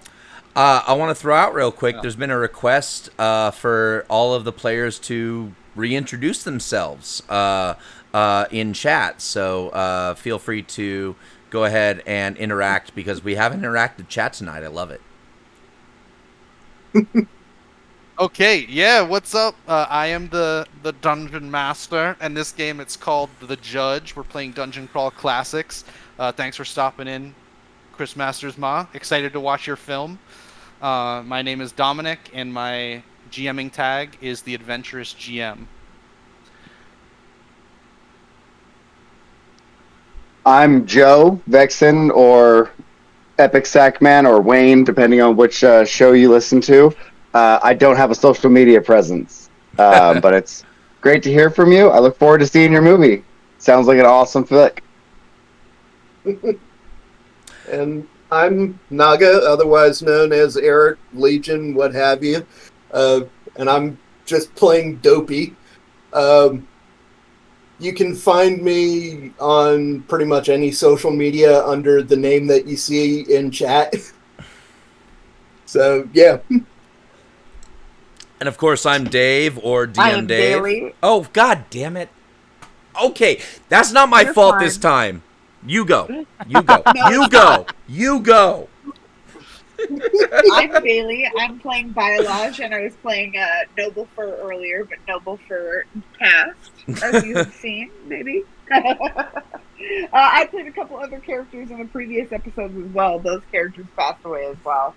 But hopefully Biolage lives strong. We'll see. Her AC is so bad. And of course, you already know me. I'm Dave or DM Dave, the owner and proprietor of Sputter Media and the host of the show. And yeah, let's continue. Well, actually, no. Let's not continue. Let's go ahead and take, because Biolage just took her turn, right? Yep. So let's go ahead. 1 second. Oh, go ahead. Chris, have you seen the movie The Raid? Oh, yeah, you were talking about that in chat before we started. You wanted to know because you said you thought he looked like the guy from the raid. Yeah, I thought when I saw your picture, when I looked up who you were, I thought you were maybe one of the actors in the raid. I live in Indonesia, so I have a lot of like secondhand Indonesian pride for that film. So if anyone hasn't seen that, sorry to shout out a different film too, but definitely check out The Raid. It's a banger. Yeah, and no, it's a great film. Or I don't know if it's a great film or not. It's great that you brought it up because I wasn't sure either because you brought it up, but I didn't see it in his IMDb, so I didn't think it was one of his. But yeah, he says, "Thanks, man. Be cool. Love the film." So I'm guessing him saying "love the film" doesn't mean that he was in it. So, but yeah, what wasn't in it? Asian pride, though. We were making that joke, right? I was like, "What? You think all Asians look alike?" And he was like, "Well, there are stereotypes for a reason." That's not exactly what I said, but it's not super far off. It's not. I mean, I'm paraphrasing. Either way, we are going to go to our 10-minute break now. So go ahead and stick around. But I'm going to go ahead and throw out an ad. But remember, you get to skip the ads if you subscribe. And but we're going to go to our 10-minute break. And you'll probably just hear people bullshitting in the background. Some of us are going to go use the bathroom or grab a drink or have a cigarette or smoke some weed. And you will hear us bullshitting in the background as we come back. All right. So we are going to break. And cool. All right. I will see you guys in 10 minutes. Sounds good. What? Oh, don't worry. Everyone's gonna loot Bunce's body. That's gonna happen. Oh, I mean, like we've already established that looting the body is part of how you survive this game. Bunce had some shit on him. Bunce is a beggar. He is like the hoarder of the group at this point. Biologe gave her. Here's what I will say, and I will adhere to this for other players as much as I would adhere to it for myself. Since we are playing a game where we all start with multiple characters and many of them die, I do believe that the player character of the dying character should have first dibs on this is something another of my characters could really need. You know what I'm saying? I.e., Bunce died. Bunce's player should. Bunce's player should say, I know I don't want any of her shit. You guys can loot her. Right, but if there was something that you wanted off of your own corpse, you should take it. That's what I'm saying. It's your goddamn corpse. You get first dibs. I want that for myself, and I think other players should have that for themselves as well. I'm okay with Biologe looting the chainmail off of my corpse. I do think it would be funny to give the iron helmet to Eli because it would just be funny for the Elven Sage to wear an iron helmet and just write the word dunce over the top of it. I'm just saying that the player should have first dibs. The player of the dying character or the dead character should have first dibs. That is my thought. Yeah. That's fair. I'm right there with you on that one. All right, cool. I'm going to go smoke some weed and probably a cigarette. I only have one left. All right, see you guys in 10 minutes. If Eli doesn't take the armor for his character, for Bunce's character, then Biologe would like to take it because she gifted her armor to Hans because of her lawful character status.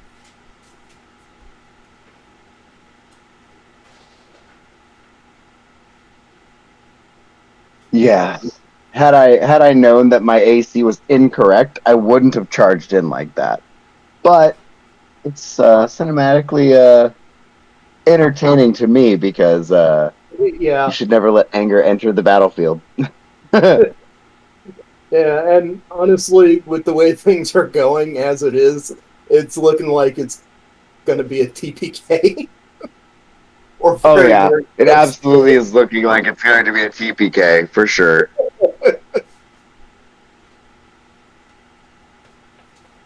I mean, we have like no frontline fighters at the moment. Yeah, Hey, I mean, not which hey, Cons is the which I am main frontline. 100% not bothered by because Dopey has great intelligence, but nothing else. Oh, see, that's the thing is that Eli has shit intelligence and shit agility. He has normal stats for everything else.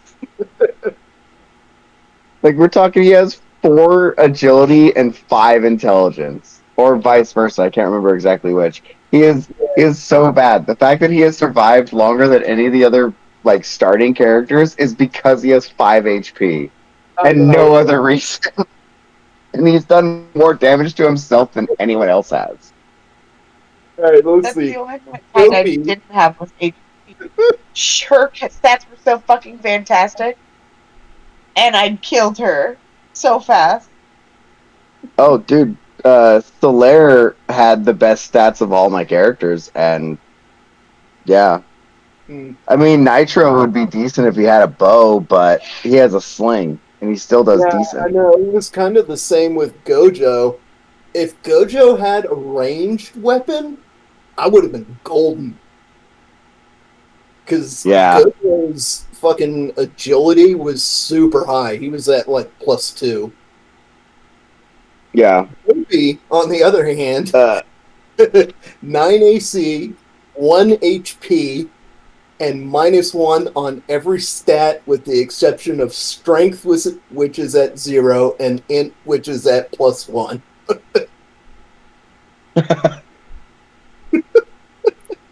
but he's probably got the best health out of all your characters. Nope, 1 HP. Fuck. Never mind. Goddamn. No, right? Dude, the Beastman doing a D8, like the only way to get past this level 0 funnel is to just be lucky as shit. Or to keep your characters out of the literal direct line of fire in any way Yeah, possible. yeah. I do think the game itself is more kind of skewed towards range because I mean, you've got your other characters that you can basically just throw at anything to be a meat wall, but Mm-hmm. most of these things go down in 1 or 2 hits at most. Because from what Yeah, I've noticed, they have like at most 4 HP. they have between like 4 and unless we count the ooze, they have between like 3 and 6 HP. But they do a fucking D8, Yeah, and yeah. that's all of them do a D8. So you're gonna take on average 5 damage from a hit. Mhm. So everybody one shot wonders themselves into death. Yeah. So yeah, like I said, the only reason that Bunce rolled up the way he did, I thought that he had a 17 AC, and apparently that was miscalculated, which is fine. It happens. It's all Yeah. part of the Yeah, nuances I'm of sorry playing about online that. with. No, you're fine. I'm not Yeah. worried about it. It's not your fault. It was a problem with the actual the player, or with the devs that created it. And as you said, they did it for free. I'm not upset with them. I'm not upset with you. I'm just, in retrospect, I'm going to recheck all the things before I decide to blitzkrieg myself into a position where I'm going to get one shot. I was willing. Honestly, I was willing to take the. I was willing to take the 20% chance I was going to get hit. I did not want to take the 40% chance I was going to get hit. yeah. Yeah, that makes I sense. So don't even think that it would be on the yeah, devs in this case because, I mean, the problem wasn't with the system, it was with the system in Foundry.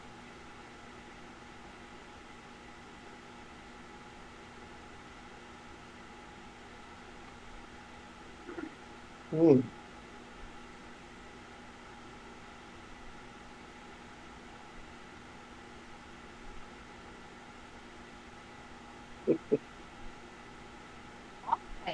No, it's fine. I'm not worried about it. Bad math makes good gamers, and if I did double stack the chainmail on myself, that's technically my bad, not theirs.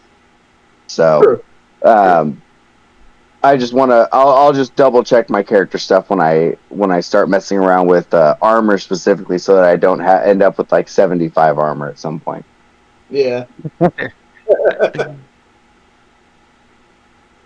So, oh man, you talk about hard to hit.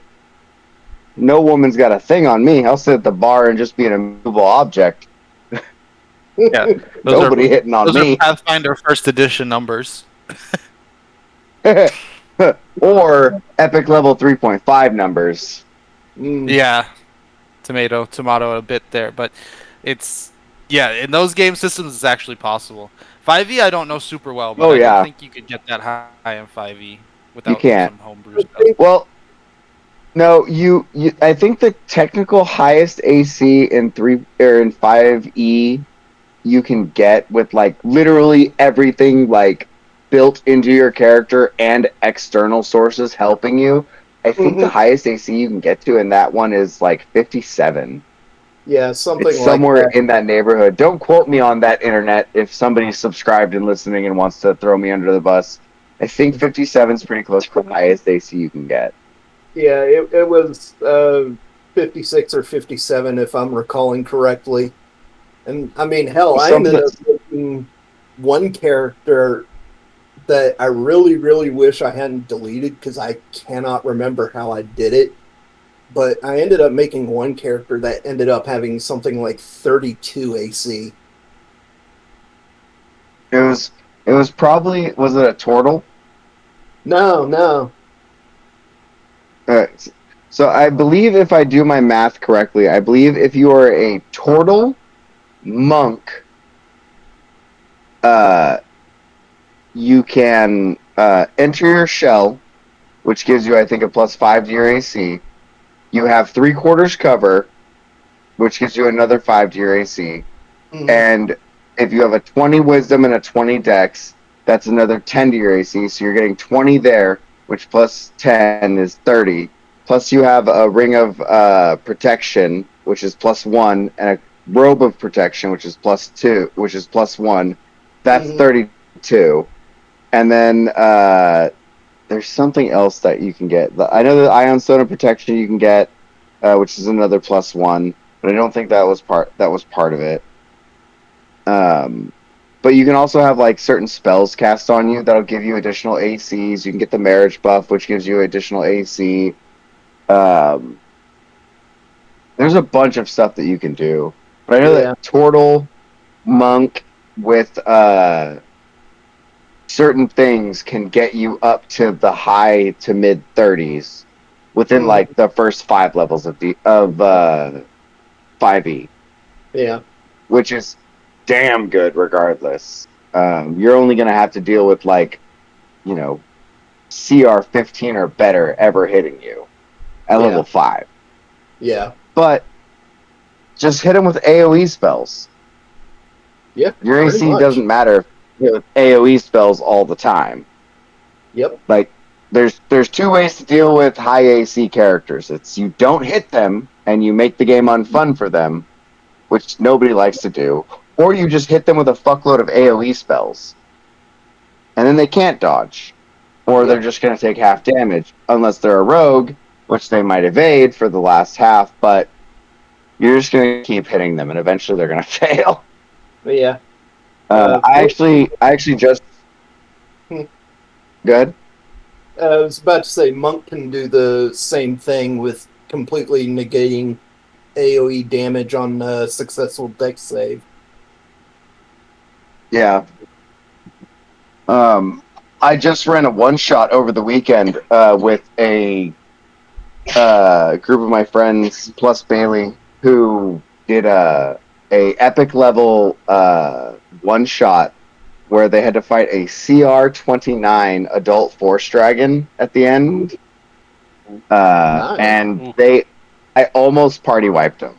I made some fun homebrew calls that allowed them to not be party wiped, and I didn't use one specific aspect of the adult Force Dragon, but they managed to kill it barely. I knocked one person into death saves, and they rolled a nat 1 on their first death save, and then the rest of the party was very, very close to dying. And just so you know, there was one person there who had a 40 in a stat. Mm-hmm. I was So- ready to die. I was down to 22 hit points. I was ready. It just didn't happen that way. level 20 fighter, champion fighter, variant human with a boon of irresistible offense is what she was playing, and I got her down to 22 hit points. Was the lowest I got her.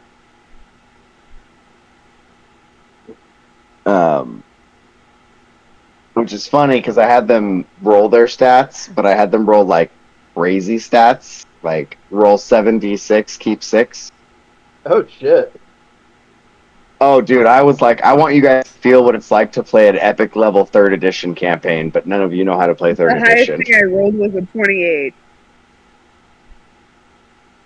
There were a couple other people who rolled like 32s and 34s. I do know 3rd and that. 5th are so similar. I feel like you could throw 5th players into a 3rd edition game, and if they don't know the 5th edition rules very well, they might not even notice for a long time. Mm-hmm. No. Yeah. You get more stats in 3.5. That's why I know the difference. Is because like swim is a stat in 3.5. It is not a stat in 5.0. It's not so much the stats, it's not so much the stats that are different, it's the skills that are different, and it's the feats that are different. Like, you want cleave, that's not an optional rule. Yeah. If you want cleave, that's not an optional rule in 3.5. That's a feat. If you have the feat cleave, then you hit someone and you deal half damage to everyone else within range. That is a feat you can take in 3.5. Cool. Dude, it's great. Yeah. There's also whirlwind attack, which is dope. Mm-hmm. That one I've actually heard of. 3.5 is fucking awesome. One of the best things to do, or one of the infinite damage things in 3.5 is you have a bag of infinite rats. And there's two feats you can take. I can't remember exactly what they are, but one of them's cleave. And one of them is the other one that makes this work. And what you do is you hit someone, your cleave kills a rat because they have 1 HP, and you get another attack. And so you just bag of rats, bounce your weapon between the bag of rats and the person you're hitting, and you just do infinite damage in one round. And as long as somebody's within range, you kill everything around you. Just bag rats. As long as you keep hitting. You have to keep hitting. Yeah. If you miss, it breaks the chain. Okay. Correct. But you can just roll to hit the rat instead. Yeah. You know, after 20 rolls, you're going to hit a rat, or you're going to hit a nat 1, and you're going to drop your weapon, and it'll explode and kill you in a supernova because your DM's going to be pissed off at you. But until then, you're just infinite damage, boy. 3.5 was my favorite system for D&D. I can definitely say that. Pathfinder 1E was also so much fun. Those two are like par of the course. I love 1E Pathfinder and 3.5 D&D. Which is why I like Dungeon Crawl Classics so much, because it's very much low-level D&D. It reminds me of Advanced D&D and Original D&D. Mm-hmm. Totally. I'm also at 3.5. I did move to Pathfinder First Edition, but that's really just like 3.5 with the serial numbers filed off. Nice.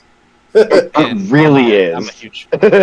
I personally, I can't make the move to 5e. It like, I love that it exists because it helped bring so many players to the game. But for my tastes, it just is a little bit like jack of all trades, master of none.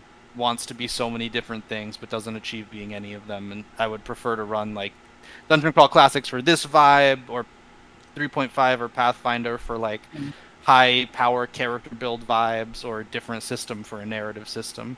But so you want to know? You want to know how I was able to make the leap? I stopped playing tabletop RPGs for about 6 years, and that's how I was able to make the leap to 5e.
novel. Like it's like up there with like a Dostoevsky book or something like that.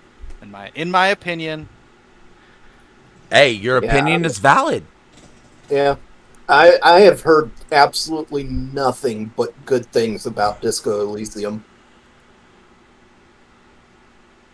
Okay, I have heard absolutely nothing about it. I'm not familiar with it whatsoever, but always open to reading recommendations. And we are back. That was a slightly extended break, but y'all got to just listen into us bullshitting in the background, which is always fun, I think. So let's go ahead and pick it right back up. GM Judge Dominic, it is your show now. Okay, well, next up is Torbold and Hans, and as you march over a pile of dead Beastman bodies you've left in your wake, fighting your way up the ramp of this ziggurat, where you hear some infernal ancient language of chaos chanting coming from the top, doing God's knows what, but it's definitely not good. And there are still some beastmen in front of you. Before you get there, what will Torbold and Hans do? All right. As they advance? And then Bunce is dead. Okay. So even though I've made Hans go first a couple of times, it doesn't matter what order I do it in, right? Not at all. Okay. So Okay. I'm just giving him a not dead token in the You're a not dead token, yay. Okay, so I think Torbold is going to move up here next to Hans, but then he is going to shoot the guy next to Dopey. And I just clicked the wrong keyboard. God damn! This is me being the producer and player at the same time. There we go. Torbold. Also like a jungle background in the stream, just as a sorry to be a pain in the butt. Oh Jesus! Did I click the wrong fucking? Yeah, we're on the TO. No, that's because I hit T. And I hit T on the wrong keyboard, and so it went to the tomb for OBS because that's the scene. It just went to this see, yep, there we go. See, wrong keyboard. I'm trying to run two different systems, and that was what happened when T was hitting the wrong keyboard. Oh God. Okay. Shit, that was a fun technical difficulty. Okay, Torbold, T targeting the guy next to Dopey. With a short bow. 6 doesn't hit, does it? This one will miss. Torbold has been rolling crackerjack, but this one, it's the battlefield's starting to get cluttered with things to aim at, and he accidentally hits the dead one in front of the live one. Okay. But we do have Hans. Yes. Hans is going to move here. No, right? Here. And ready in action to pitchfork any beast man that moves. You know what I'm saying, right? Yeah, and you're doing the same thing before, like setting against the charge. Yes, setting against the charge, right? Excellent. Because he learned from that before that might be an effective thing to do. Excellent. And Next that's what he do. Eli.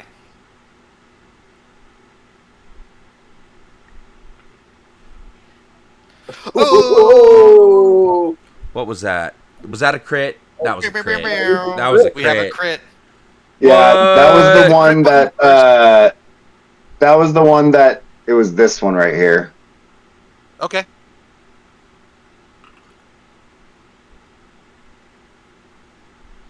So an extra D3 of damage. So that's going to be... Yo. 3, 5. Okay, that kills him. All right. And then Eli is going to move to this spot, and he is going to swing a staff at the one that has been repeatedly attacking his friends next to Biolosh. So he is going to roll that and roll that one, and he's going to fumble, and he's going to damage his weapon. What does the staff do? It doesn't say anything about a staff. It's like a big hairline crack down the entire thing, like bisecting it, and the tip just kind of falls into 2 pieces. And when you hit things with it, it makes a very satisfying thwack sound, but it just doesn't have the force to do real damage anymore. Okay. All right. Then that'll be the end of his action. Okay. So now it is time for the Beastmen. One is going to run right at Hans, putting all of his weight into his spear strike and allowing Hans to get that attack, and upgrade your dice 1 step to a D24.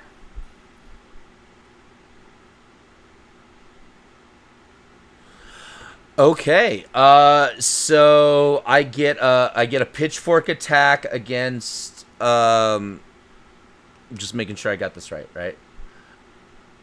And oh god damn it, why is my mouse? All right, my mouse battery just died. Give me 2 seconds. I have several rechargeable AA's on standby.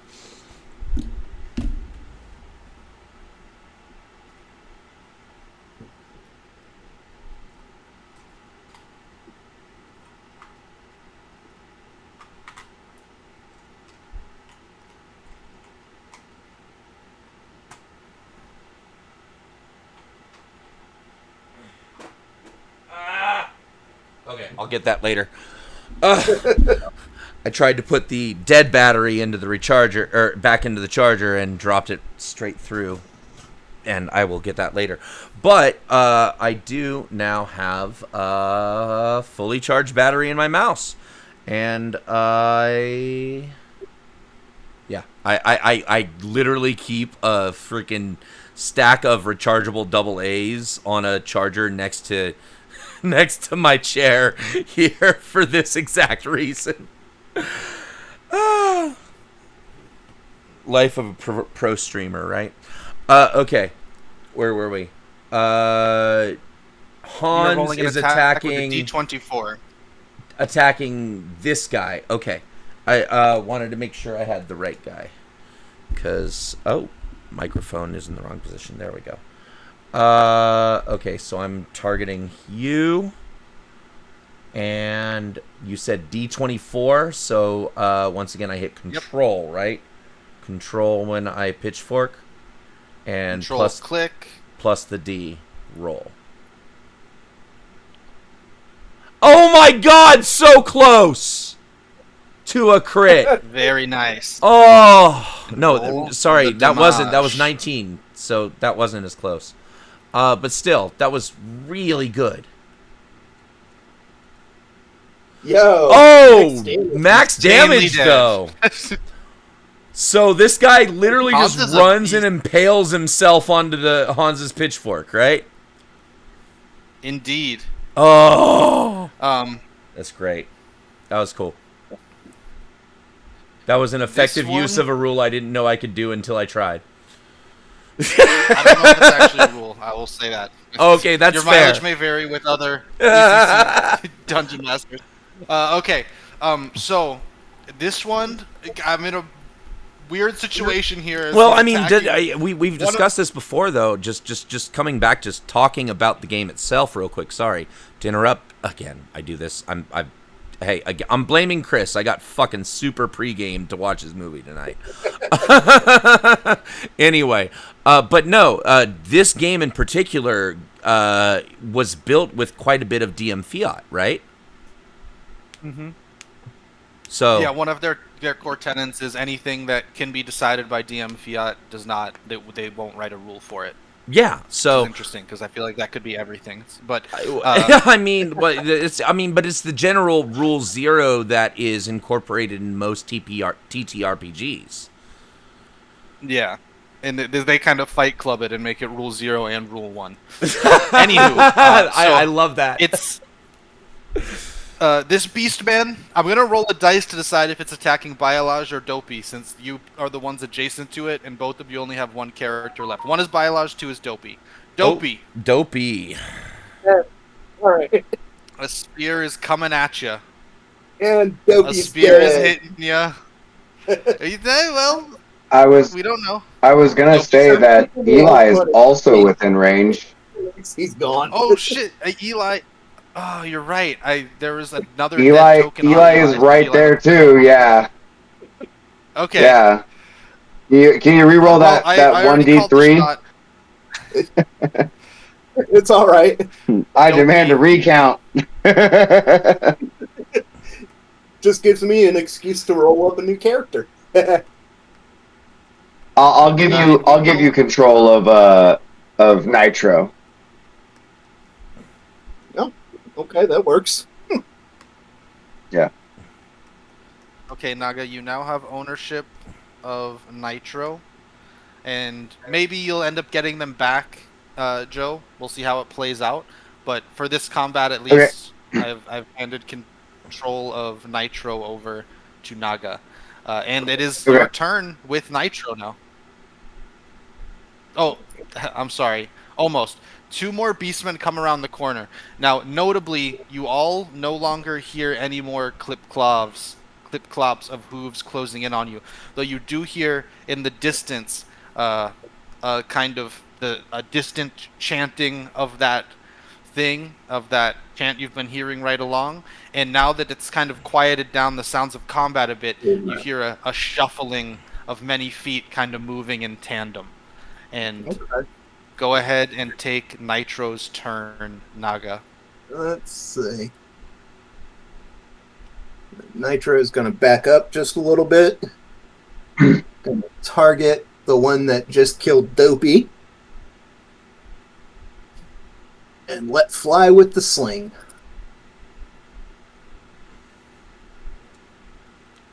Ayo! Let's go!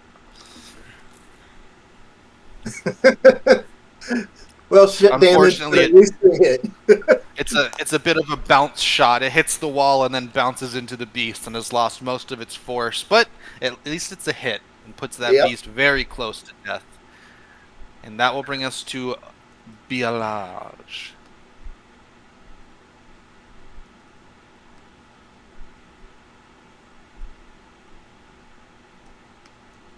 And Bialaj is going to rush forward to the closest one to her and raise the flail over them, hoping that they bend like the other ones have so far.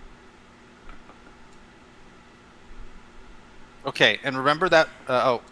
you did it absolutely right. Don't remember anything. And you kill that one.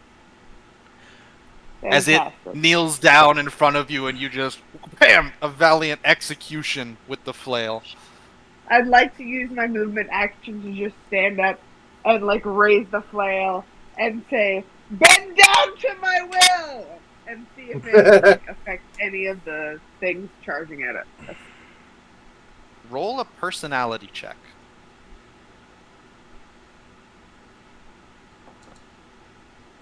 Ayo, not bad. These last 2 that were facing you down cast themselves into the sunless sea. And the last thing you see is a whipping of tentacles. Biolage is a little bit forlorn in the fact that she could have done that sooner and feels a little bit bad, but still tries to raid Bunce body for his armor if everyone will let her take the chainmail.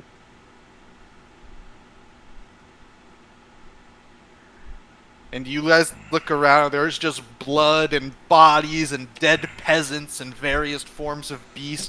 I just did a quick count, and then I might have missed some, but I believe you killed 17 beastmen in that kerfuffle, as well as some dead allies. So, I'm sorry, I need to make the PCs lootable. For once, it's not me. There's also I am not lootable. There is also a spear on each of the Beastmen. Just let me know if you want to take any of those. You know what? Just in case, because Torvald doesn't have a melee weapon, just the bow. So just in case something gets close range, I would like to grab a spear for Torvald. Okay. Nitro will do the same. I feel that Biologic should also grab a spear or two. The oil. Who had the lantern? Oh, the lantern guy died. Fuck. No, that was a torch. I've got the lantern now. Okay, well then lantern. If you have the lantern, I think you should have the oil. Cool. Oh no, wait. Never mind. I'm looking at my own inventory because apparently the distribute lootables is showing my stuff. But no, that being said, if you've got a lantern, Torvald has a flask of oil that you should probably have. And yeah, sure. Eli also has Eli has Black Lotus oil. I don't know if that goes in a... No, that sounds like something that doesn't go into a lantern.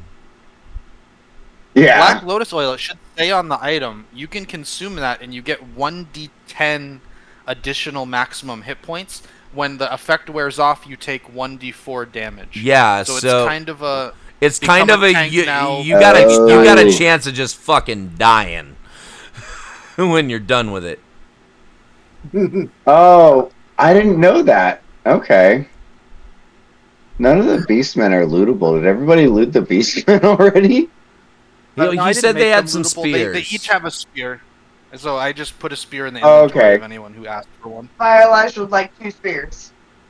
Biolage wants to be Are they throwable? Spear Chuck. She wants to change her name to Spear Chucker Jones.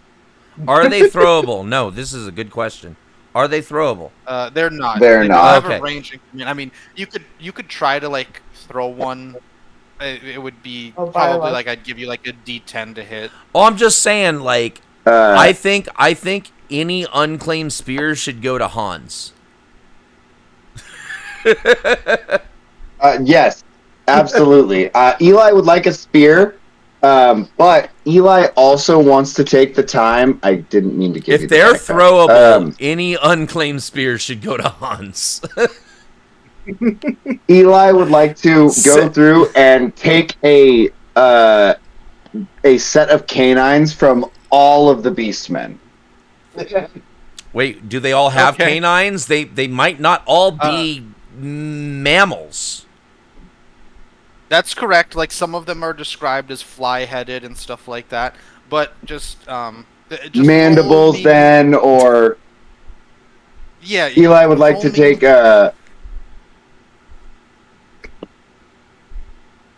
Finish what you were gonna say. You want to roll you a D16 to see how many I get? Well, if you're going, he wants to. So if they're like, no, like if they're flymen, then mandibles. If they're, just the proof. He wants proof. He wants trophies. Okay. Don't fucking paint it not as something. Don't paint it as what Eli it is. Don't piss Eli on is not smart enough. Eli is not smart enough to want trophies. He wants proof that he was a part of this. Also, he wants to take it back to the Elven Council to show them that he is the Sage of Beastmen. Okay, how about this? Joe wants trophies. Joe may want trophies. That can be accurate. Also, they could be alchemical ingredients. All right. If we're gonna finish in this session and not have another session, because we got 40 minutes, guys. Let's go. Let's. So it. Yeah. Honestly, you're no I longer want under to ask you, immediate- Dom. We got 40 minutes left. Do you think we're gonna finish tonight, or is next session the last session? I think if we focus up, we can get through this. So Okay. nothing much changes. You guys do some looting, and you still hear that just crazy chant punctuated by various beast noises and a shambling of feet just kind of sliding across the stone of this ziggurat.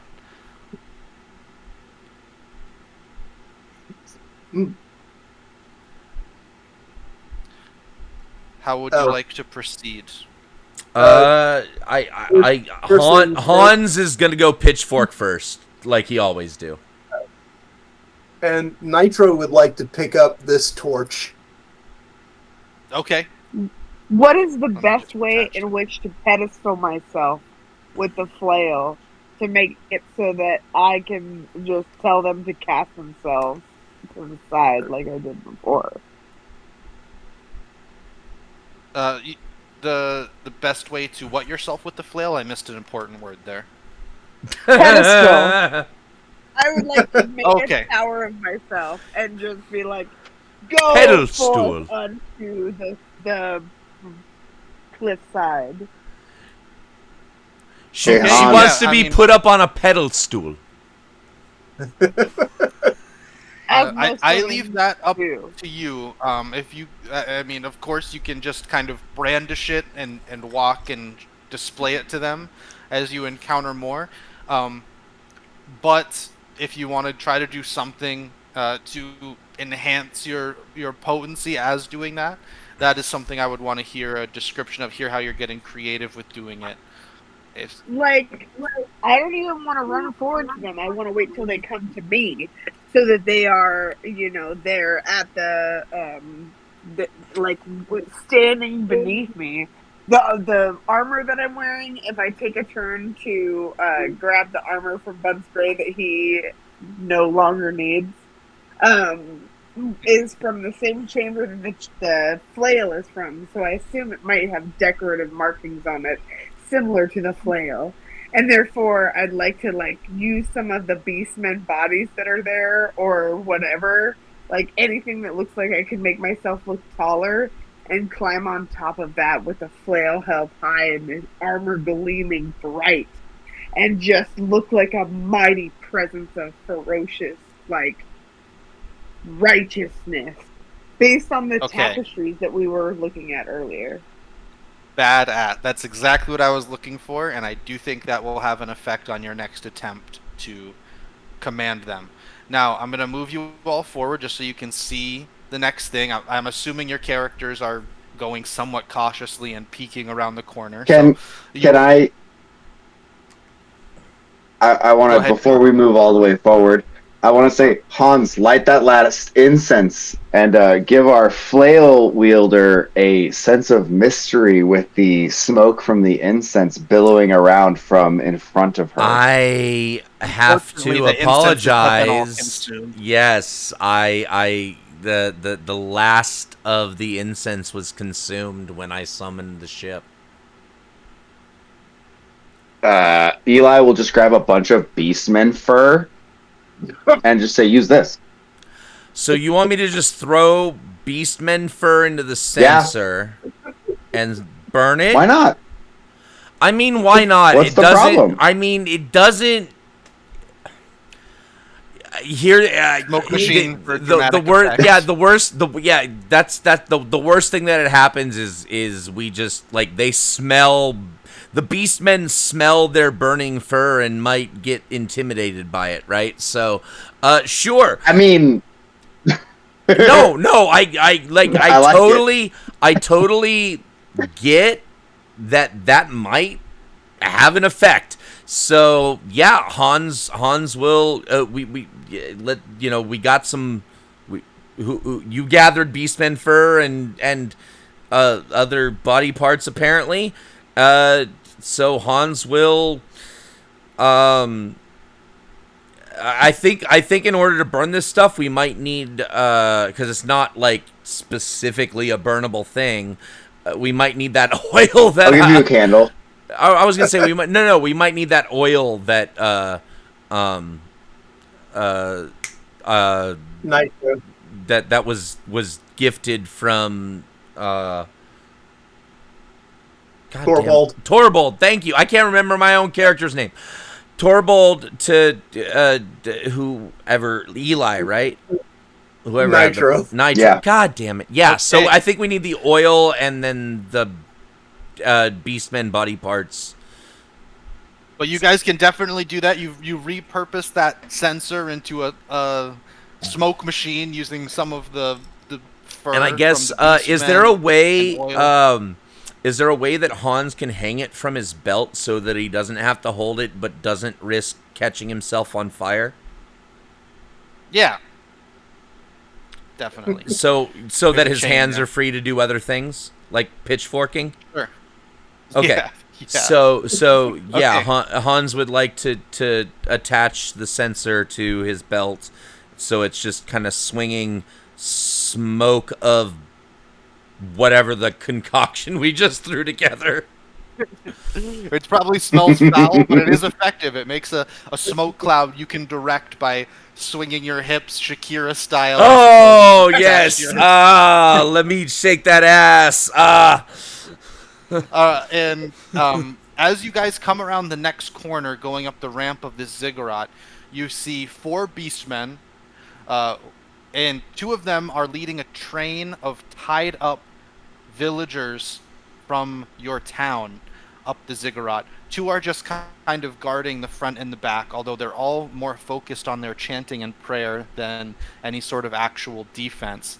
And you all kind of, again, classic fantasy film style, peek around the corner in like a column of heads, and you see this. Now you've prepared your display of Bielage with the flail very well now.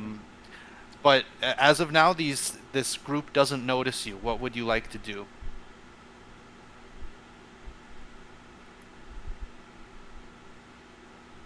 Are you talking to all of us or Bielage? I thought you were talking. I don't to have Bielage. any. All of you. I don't have any Talking to all- ranged options. I think that Torvald and Nitro should be taking the lead on this and taking out stragglers and stuff. I think the first thing that Hans is gonna do is Hans is going to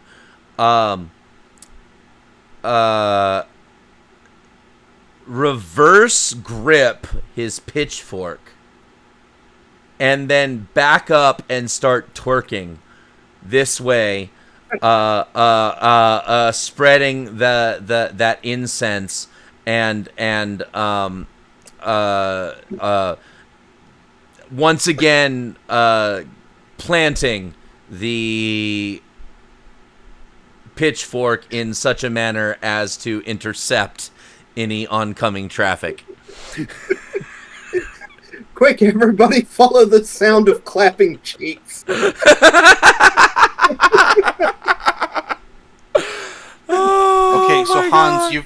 you've set up your efforts have created a cloud of smoke, dramatically setting the stage for I assume Bailey, Under you're my going to go umbrella, attempt your Ella. thing. But of course, you all are free to take whatever course of action you would like here. No, I want to follow the center and like swing my flail, intimidatingly, and tell people basically, get out of our way. Okay, so make a remove personality yourselves check. from the situation. Do And as I you're- say, and see if it works. Hold on. Oh, ooh. I would Luckily, like to she assist. rolled too early. So your efforts. Fortunately, of taking she parts rolled of the too Beastmen- early. That's a good note. Your efforts of taking parts of the Beastmen and augmenting your armor, taking time to analyze your armor, find the parts of it you should display, are going to move you up to a D24.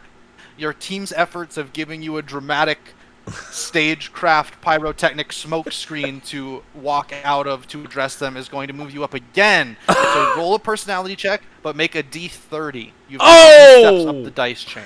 Yes! Oh! Hey, it's still a 13. Yes, exactly. That's a 13, and we've seen what rolls look like in this game. So with a 13, this Beastman pitches himself into the Starless Sea, saying, "Lords of Chaos, accept my offering." This one does the same. These ones move to the edge with the string of peasants, each grab a peasant and look like they're about to start throwing them off the edge. And we will roll initiative. Oh my god. Hey, and this is all we have left. Just these 5? Oh, you still have to get to the top of the ziggurat. Oh, these 5 characters. Yes. Yeah. Yes. I mean, wait, am I the only one with 2 characters still? Yep. Holy shit, how did that happen? I've been Dungeon Crawl Classics happen. I know, but I have been like the most go forwardist, like I should be. I gave Eric my character. Yeah. I'm just like, okay, there's just 5, like because the level 0 funnel lived up to its name. Yeah. Jesus Christ. But like I'm just shocked that like, okay, there's 5 left and I have 2. How did that happen? Roll initiative for me, Dave. Oh shit. I'm sitting here like just being all like, oh yeah, Torvald had the higher thing. Oh, okay. It should just be a +1, I think, or is it? Okay. That will put you before the Beastman. So this Beastman, the one nearer to you, is going to try to grab a peasant and chuck him into the Starless Sea. And will succeed.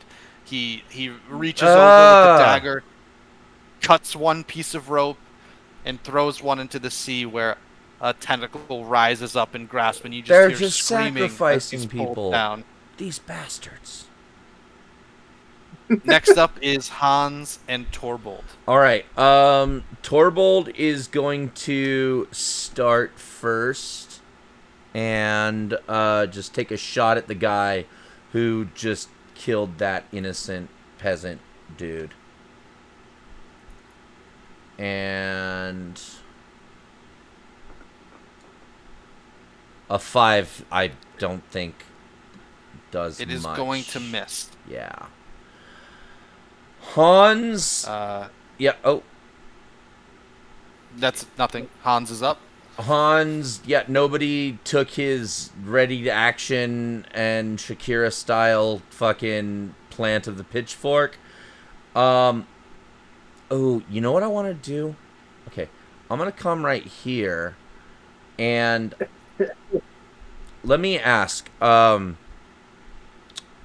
does it work if, like, okay, I want to use my attack to just push him over the edge? I think that could be just strength. Okay, so I'm going to strength check. And that's an 11. Okay. You do not quite. His heels start to slide back, and he's pushing back against you, and you almost get him, but not quite. Damn it. Are able to push the Beastman over the edge. And then next up is the other Beastman, who is going to do the same as his friend. Just execute some innocent civilian?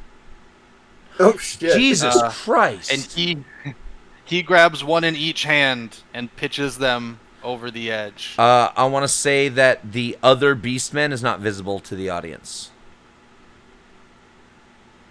There's probably just not light touching him. Yes. Yeah. That is what I'm saying.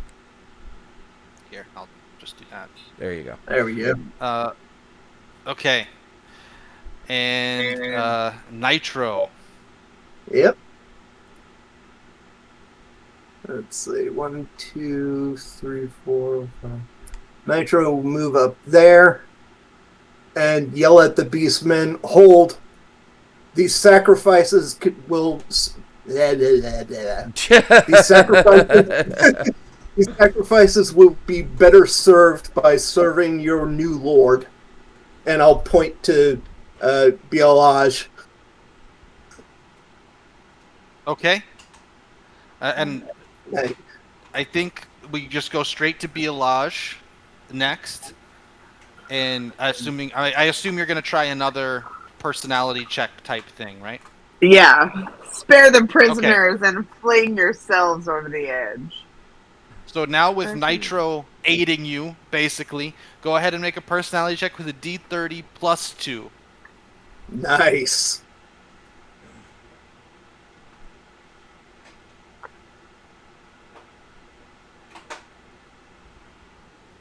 Bielage's going to come rocking up here with a 32. 23. Yep. I wish I got a 32. Tell me things. I think a 23 will get it done. Yeah. These two apologize profusely for misunderstanding what their Lord of Chaos intended as they pitch themselves over the edge, leaving 3 peasants behind. So I'm going to give Nitro back to Joe. Joe. Cool. I'm going to put Naga's last character in the RIP folder. And there's 3 characters here. So this actually works out kind of perfectly, even though I didn't. I will volunteer if Naga has no characters left. I will volunteer control of Hans. I don't think that'll be necessary with these 3. I think he's doing 1 for me and 2 for Naga. Oh, okay. Yeah. I'm just trying to keep Eric in the game, man. Yeah, no, it's all good. All right, let's finish it off then. Yeah, what were you saying, Dominic? Exactly what you just said. That I'm giving some characters to some people. I'm not gonna take the time to make their tokens nice and make sure like all the stuff is good. Right, because we rescued hostages, so they get a character. Mm-hmm. Exactly. Oh, okay. I'm tracking. I was trying to volunteer. Let Eric pick 2 because I got to pick first last time, and I'll pick whatever's left. I've given them randomly in interest of time, and Bailey, you have gotten a radish farmer. Naga, you have gotten an orphan and a turnip farmer. Okay.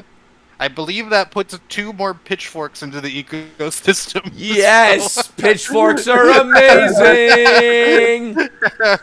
You guys got quite lucky with the rolls of what was generated there, actually. Long live pitchforks! These peasants and their pitchforks will do damage.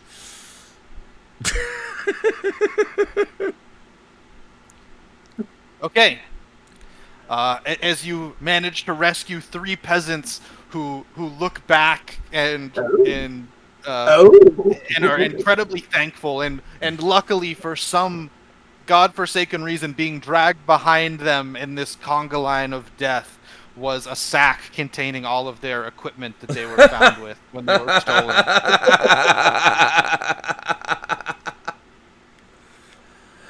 So I gotta ask you, are we gonna complete this tonight? Because we're 15 minutes left of our time slot. Is everyone cool with going maybe 15 or 30 minutes longer? Oh, that is your call. You're the one who's been having to dip out most of the time. Yeah, it'll be I can go 15 to 30 over if If you want to finish it tonight, we will finish it tonight. Damn the time. Is everybody down for that? I'm certainly game. I'm in. All right, let's finish it. Let's do it. Let's do it. I just chugged some water. I've got some coffee. Let's go. I have a very All right, serious three question more about the questions. radish farmer, real quick. If that's the case, I want to ask for not a full ass break, but let's do like a quick bio. Okay. Cool. All right. So You can do one of those paid ad breaks right now too. absolutely, I am about to do that because it, as you said it just, I just got a, we just hit the minimum time for running another ad, because the ads do run on their own sometimes. So anyway, running an ad, we're taking a break. I think I've anticipated your serious question, Bailey, and go ahead and ask it.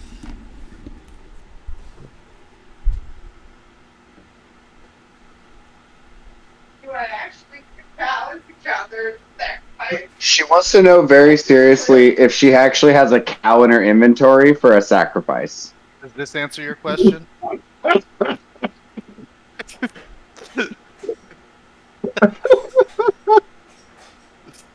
Hold on, I need to make this actually okay.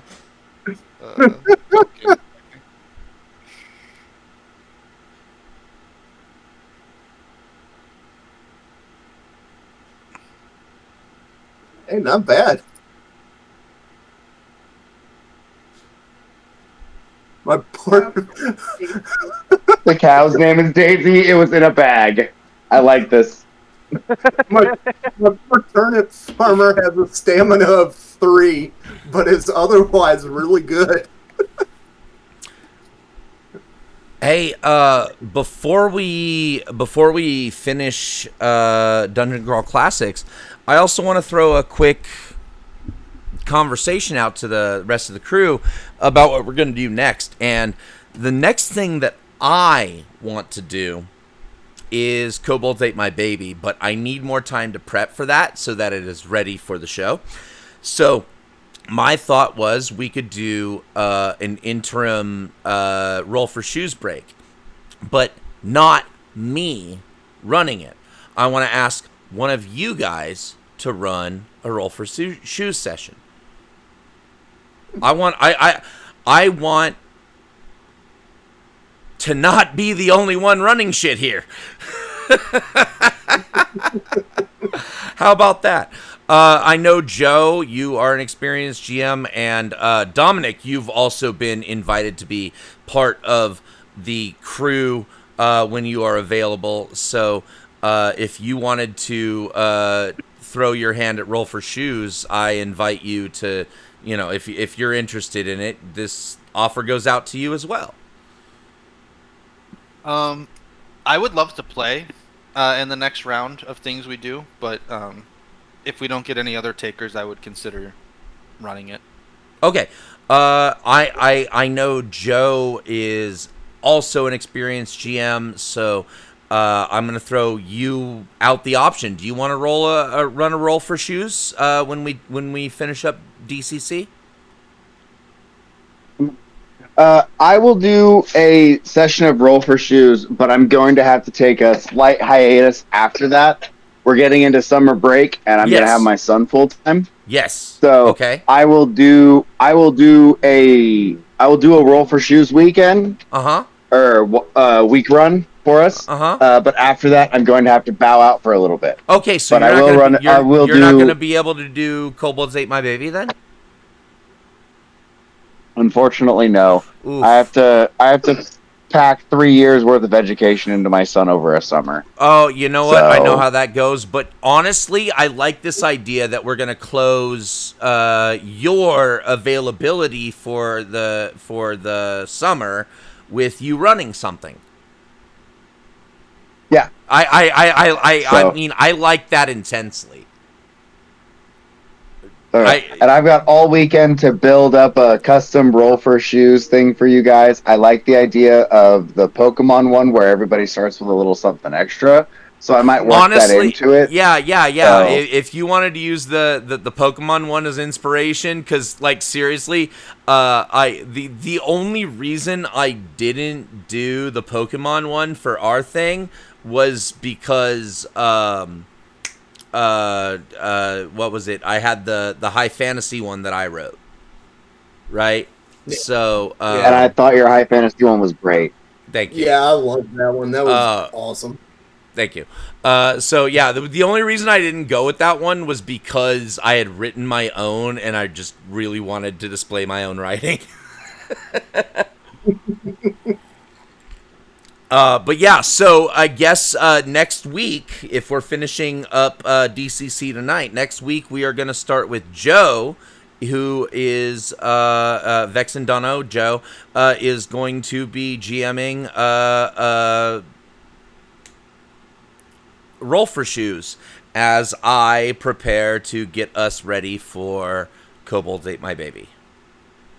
So for those who are tuning in, that is where we are moving towards the next couple of shows. We are getting ready for Joe to have his GM debut on Sputter Media. No pressure. I look forward to it. There is no pressure. I look forward to it. It's going to be a lot of fun. So, anyway, now that we have that settled and we know what's going on next week, let's go ahead and finish up this week. Dominic, take over. Okay. In order to keep some semblance of verisimilitude here, I'm going to say that the cow stuffed in the sack along with your equipment for sacrifice was a calf. It's a baby cow. I put it on the map. I have given it. So we're not gonna make hamburgers. We're gonna make veal out of it.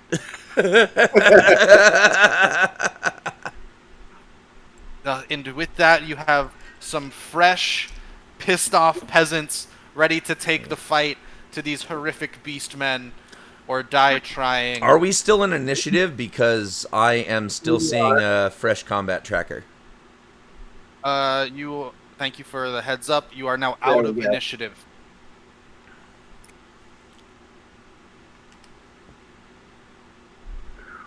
And I don't know. Leroy Jenkins. I mean, like Hans has successfully gone pitchfork first into every turn, so Hans goes pitchfork first into the next turn.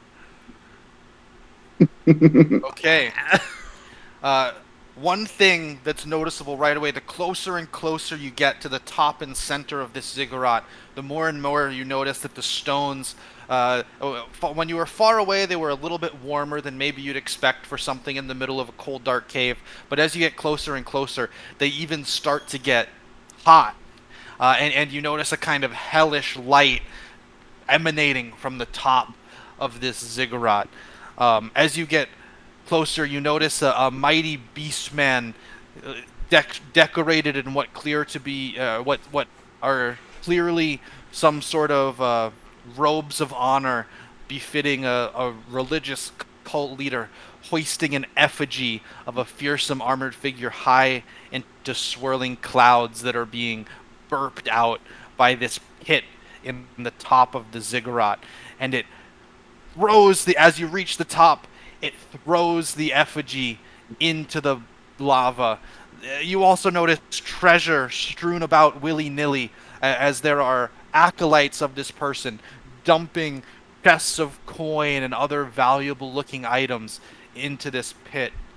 There's a couple of other beastmen wielding spears came up here to reinforce what was happening at the top when they heard orders from another beastman that they were interlopers trying to stop their ritual going on up here. Could Eli make a intelligence check to understand what they're doing? Like, are they summoning a demon? Are they appeasing the Leviathan? Like, Absolutely, yeah. Okay.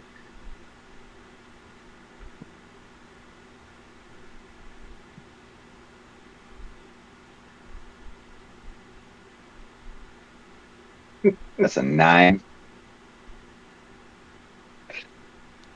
I've seen this before. I think Winnie the Pooh style. Just think.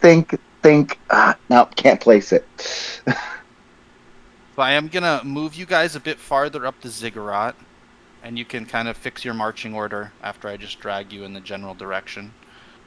And as you're getting higher and higher, you can kind of see this ritual taking place. When he tosses the effigy in, a huge pillar of flame erupts from the sacrificial pit, and out comes the same large effigy he just tossed in, but now it is animated and carrying a brutal-looking spiked flail, and it has the same form and figure of the armored thing you've seen depicted in all of the motifs throughout this. And we are going to roll initiative. While we're rolling initiative, I want to give a quick shout out to Sola, who joined the chat. And of course, most of you know Sola, who is one of our fan favorite actors. She played Butterfly in Cyber Knights. And so thank you, Sola, for joining the chat. Thank you for participating. We love you, and we look forward to you joining the cast again. Like, this crew misses you. You have no idea.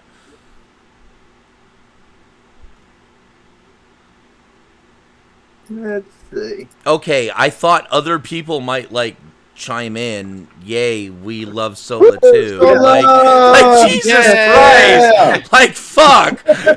Y'all played with her. We didn't want to interrupt you. I left it. We didn't want to interrupt you. I stopped talking so that you could say something.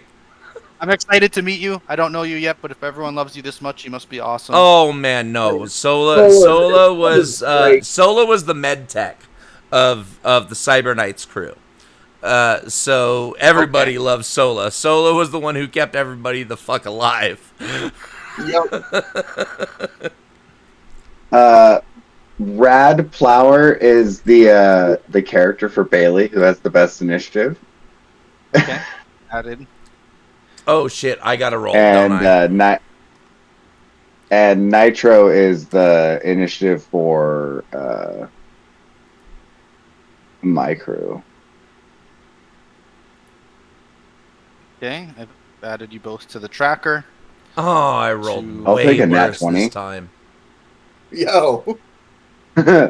I'll take a nat 20. That's fine. All right. Oops. Sola, I mean, just because you're here and listening and paying attention, you know you're always welcome to rejoin the crew. I know your work schedule is the reason why you had to dip out for a bit, but you are still welcome. We love you so much. Literally log into the chat. You can have my new character that has a cow. I mean,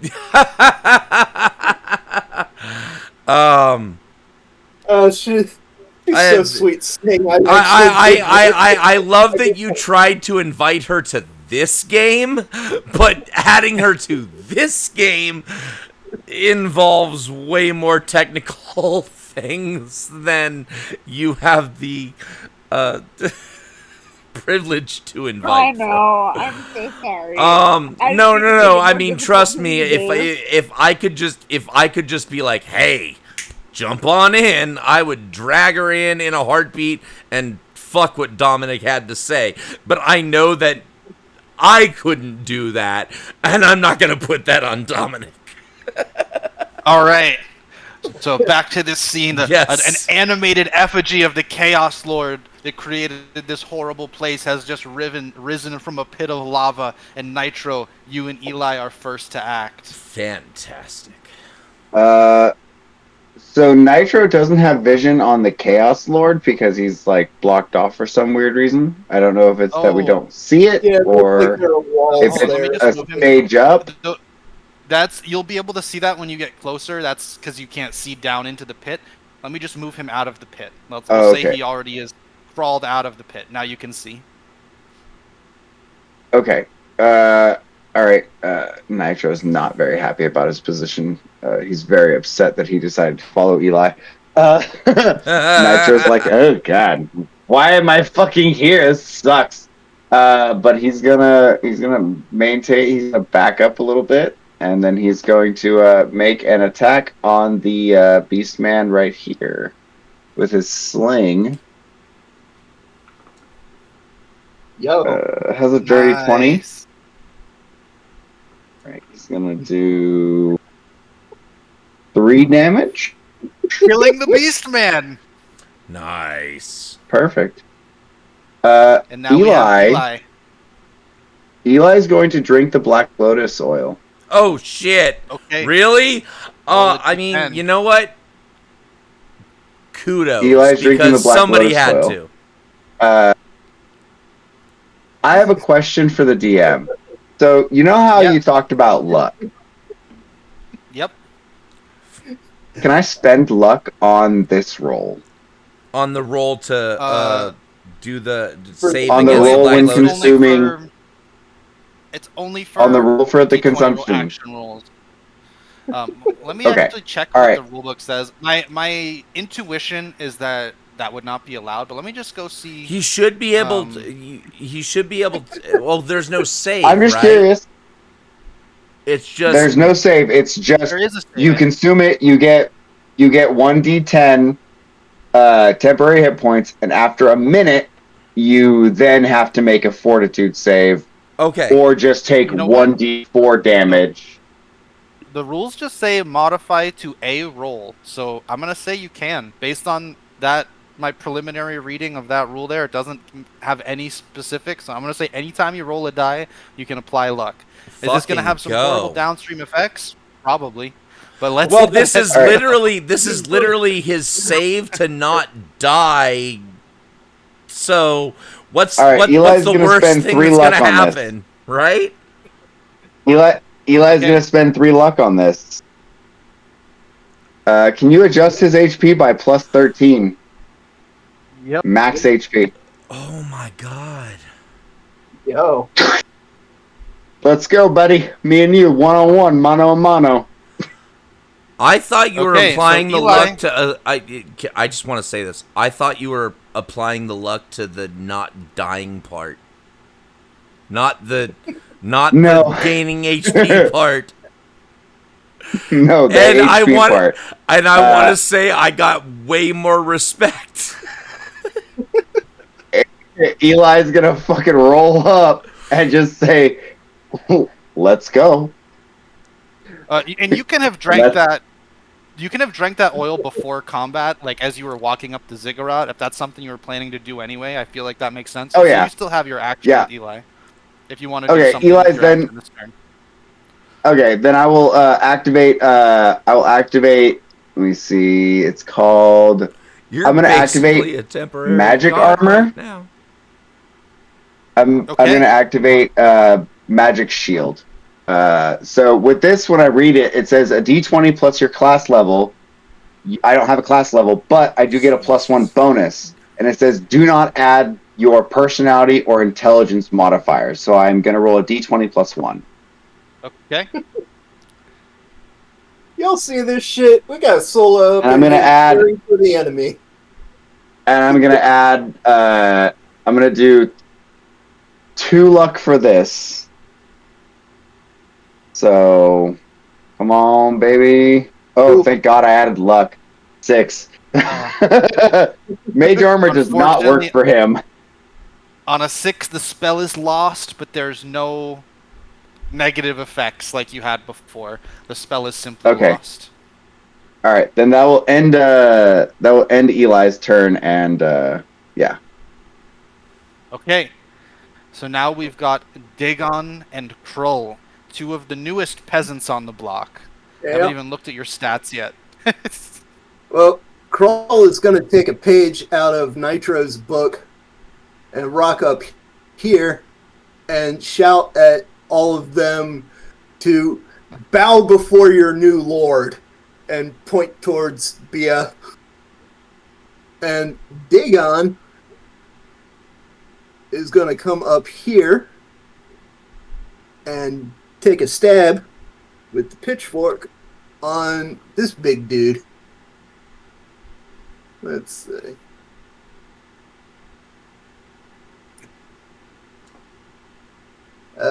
Seven. That will not hit. Yep. And that will end my turn. Okay, the beastmen snap into action to try to defend the ritual here. I don't think they can actually get within... Oh, yeah. This one can get within range of Eli. Misses. This one can get within range of Dagon.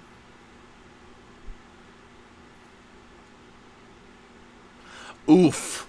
Ignore the second roll. Oh. Hits for 5 points of damage. I'm pretty sure that kills Dagon. Yep. Yeah, he has 1 hit point. Yeah, with the massive one. Yeah. Bye-bye, Dagon. Yeah. And when he runs you through, you do hear the shaman yell something angrily.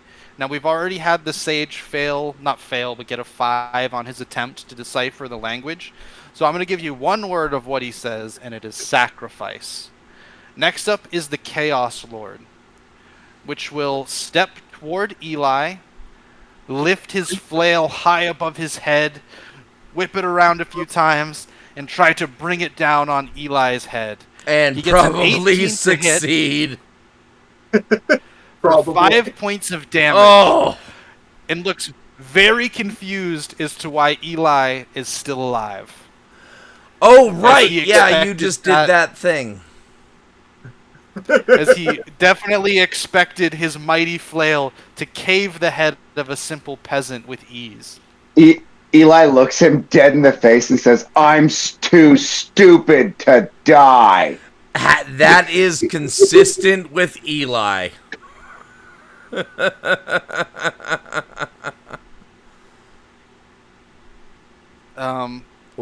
Next up, we have the shaman, who's just going to kind of reposition himself.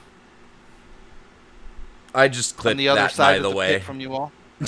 I just clipped that. I just created a clip from that. Continue.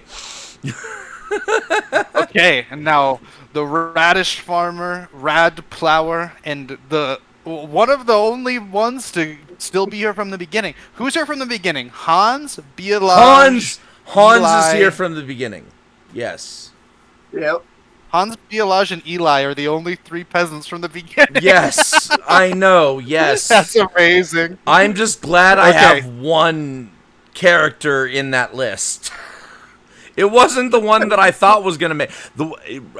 Reggie was the one I thought was going to make it because I was playing as him as a coward, but then I brought him in to unlock a chest because he was the halfling, right? And then he lost his hands from a critical fail. And just bled out as though he had slit his own wrists. Anyway, continue.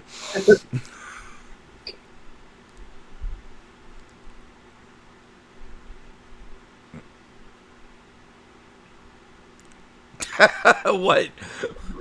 Bailey, if you're talking, we cannot hear you. Who, me? Bailey. Oh. It's Bailey's turn, and I see... Yes. Okay, I'm hearing... Yes. I'm so sorry. So, Biolage is going to move forward here. Not close enough to necessarily hit people, but close enough to hope that they can hear her. And Radisha Flower is going to move right behind Biolage, like, I'm scared as shit. I was about to be sacrificed. And not go in front of her necessarily. And then Biolage is going to shout, Demons, cast yourselves into the pit. Hoping that there's a pit or something, or there like is a pit of lava. Cliff. now, Bailage, in the presence of the actual Chaos Lord and Shaman, roll a D10 personality check.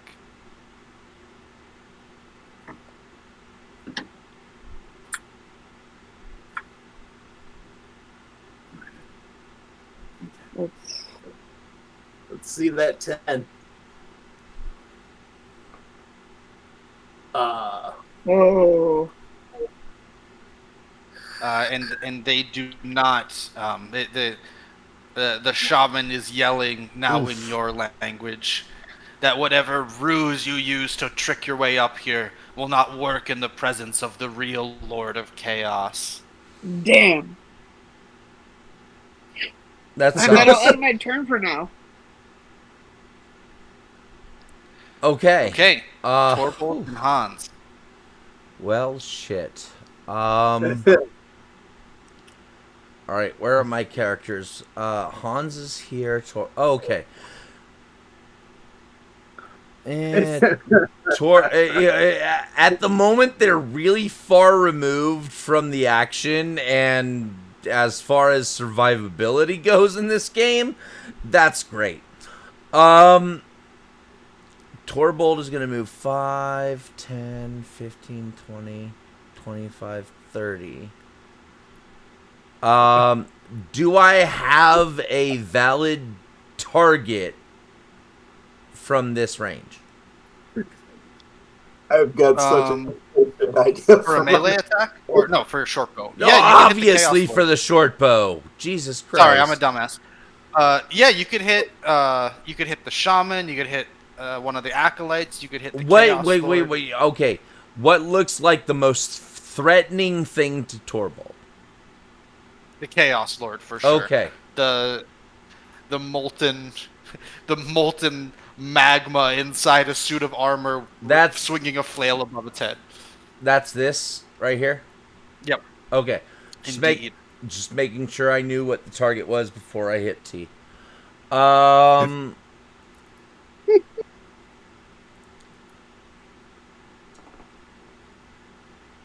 don't know what a 9 does. Probably that does a not miss. Hit. Okay. All right, and then Hans.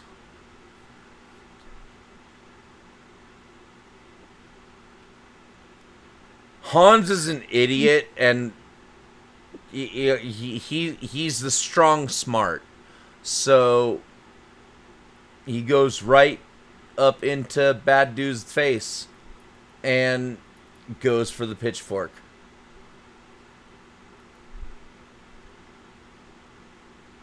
Yo. And crits! Oh my fucking god, Hans! Hans, you beautiful dumb bastard!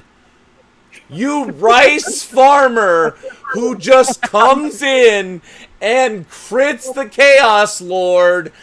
I love you so much. Even though you will probably die after this attack, let's find out what happens.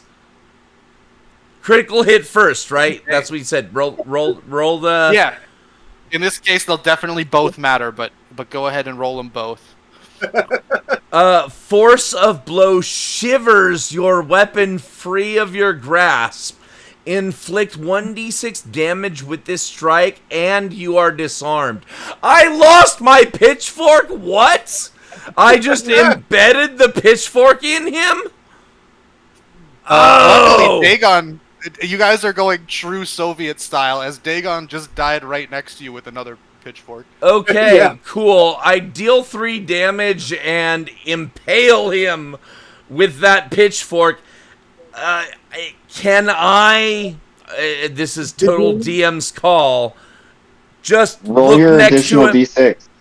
Can I just be like, oh shit, there's another pitchfork, and snatch it up real quick? I will say yes, but yeah, don't forget to roll your bonus D6 there. Oh, there's a bonus D6. Thank you. Yep.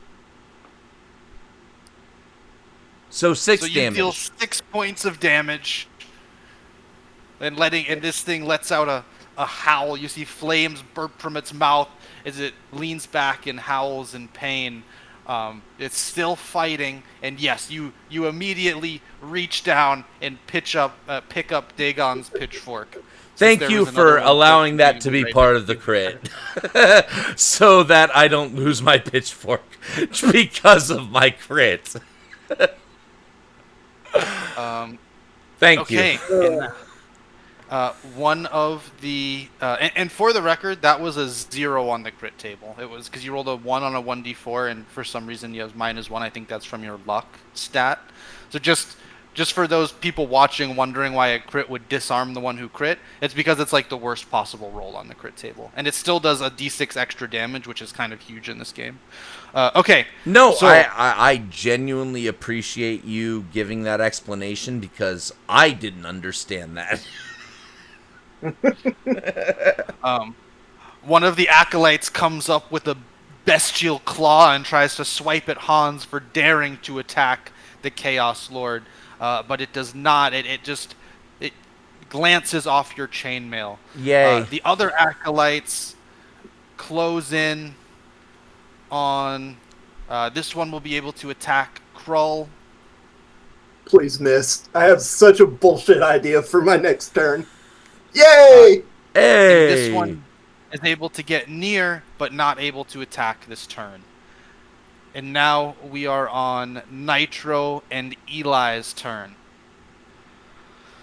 All right, so we're going to start off with Nitro. Nitro's going to sidestep over so he can get a better vantage on the Chaos Lord. And Nitro is going to use his sling, but he's going to use 3 luck. So I'm going to roll that with a d20, and then I'm going to add 3 to it. But since it's also +2, it's going to look like a +5, so just take that as you will. So 19 hit? Absolutely. All right, so we're going to roll our 1d4 for damage. We're going to do 1 more damage to the Chaos Lord. So 1 more damage. And Eli is going to take advantage of this. Eli wants to, he is going to channel his Band of Fire. It hasn't worked very well for Mage Armor. He gets that. It's okay.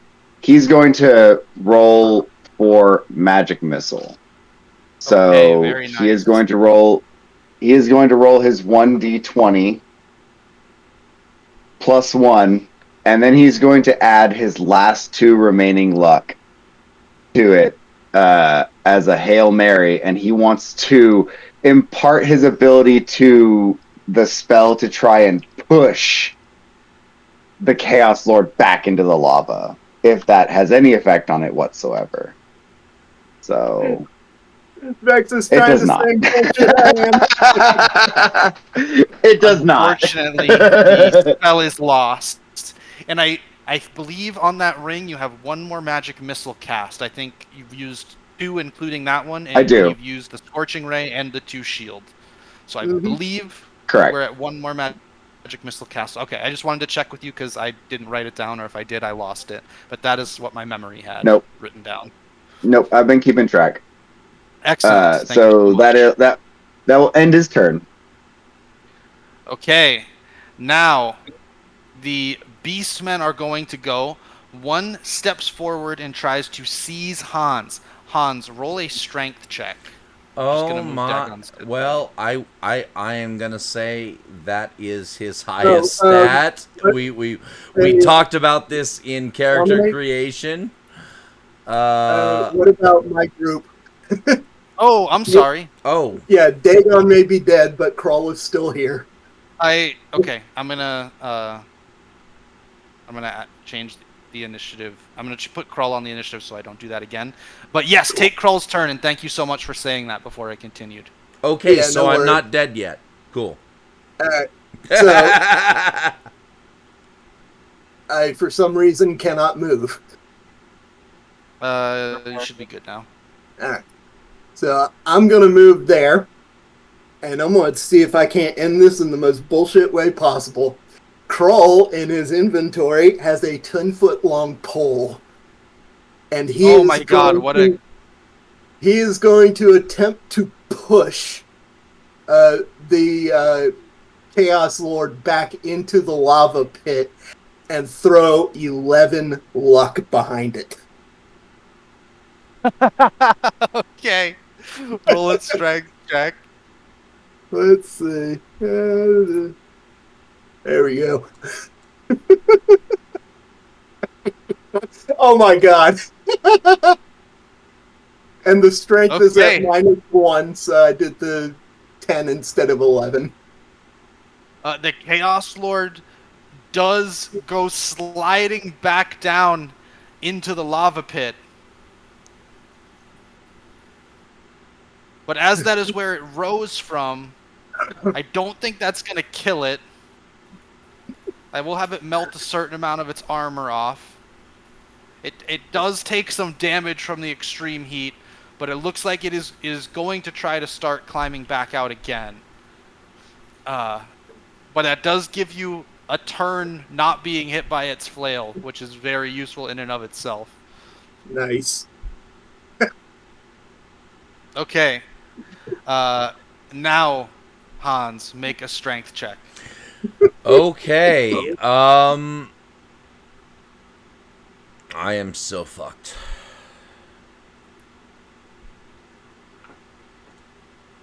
Oof. Yep.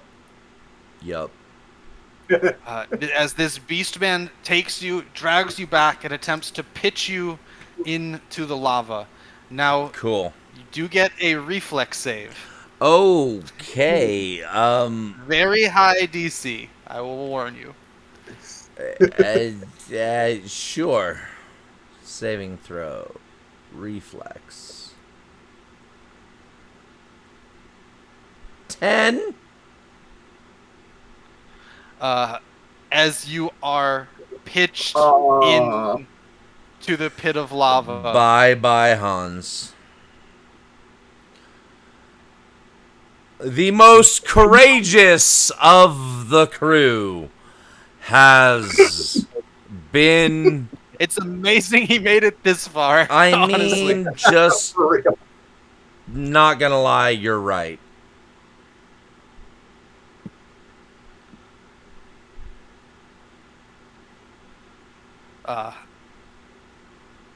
You guys hear me? Yeah, no, we hear you. We hear you. We descend into sorrow. I forgot an important part of that. Oh, what? Oh. I forgot about an important part of this. It needs to hit you first before it can do that. Oh. Okay. Sorry. Rewinding time. Oh, Hans is not dead. What? What? Yeah. Yes.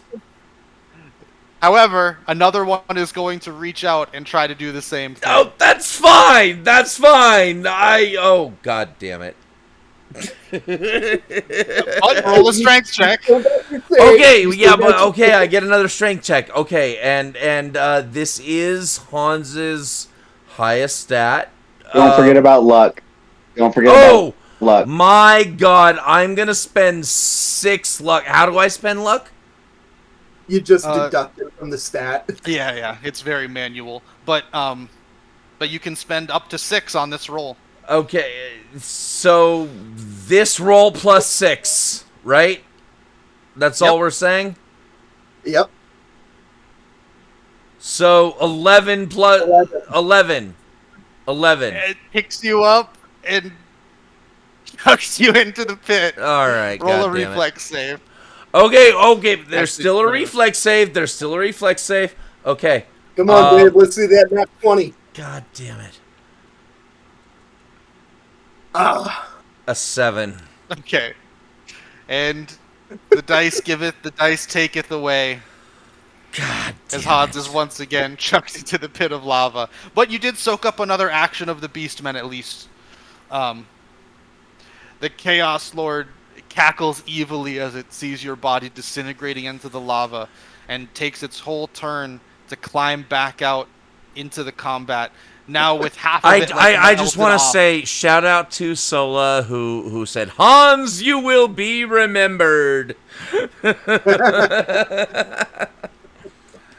Hans has definitely been the I mean, god damn it, he has kept most of you alive. Come on.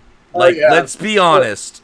If it Yeah, wasn't for from the very Hans, beginning. y'all had been dead. Like he has been just charging forward, being the first guy in, and the fact that he has survived until now is kind of wow.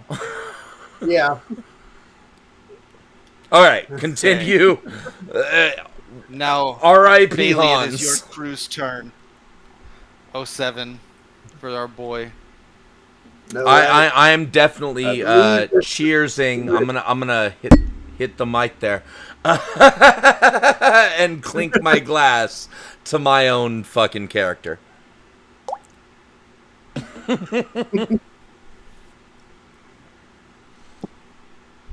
Continue. I'm sorry. I'm so sorry. I know I've been an interrupting motherfucker tonight, but it's been entertaining, and you can't be mad at me for that because it's good television. Bailey, you are muted again.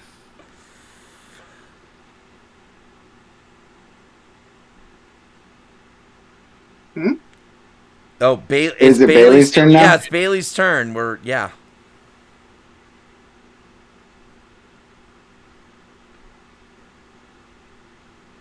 Bailey. We know Bailey's there. We just heard Joe. What's going on? Like, she could you're be jumping still on hear Joe's me? mic. Bailey. Hello? I heard her. Yeah, there we There we go. go. We hear you now. Okay. I'm so sorry. I want to attack the nearest demon thingy. Okay. Flail it up. I mean, there's 4 you can reach from there. So, which one? Are you attacking? This one. Alright, she's gonna attack this guy. Okay. With the flail. Oh. Does not quite hit. And also remember to roll a d16 when you're attacking with the flail. Oh, these ones actually, yeah. Against the beastmen, a d20 is still okay. And you I was still gonna say because they're wish ripping or whatever. Yeah. I keep forgetting that.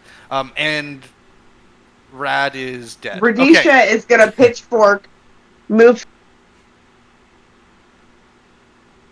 Target. Go ahead and roll the attack.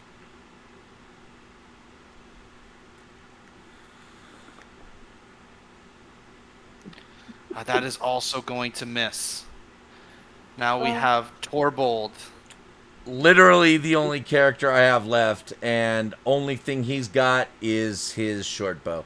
So, shooting the big bad with the short bow.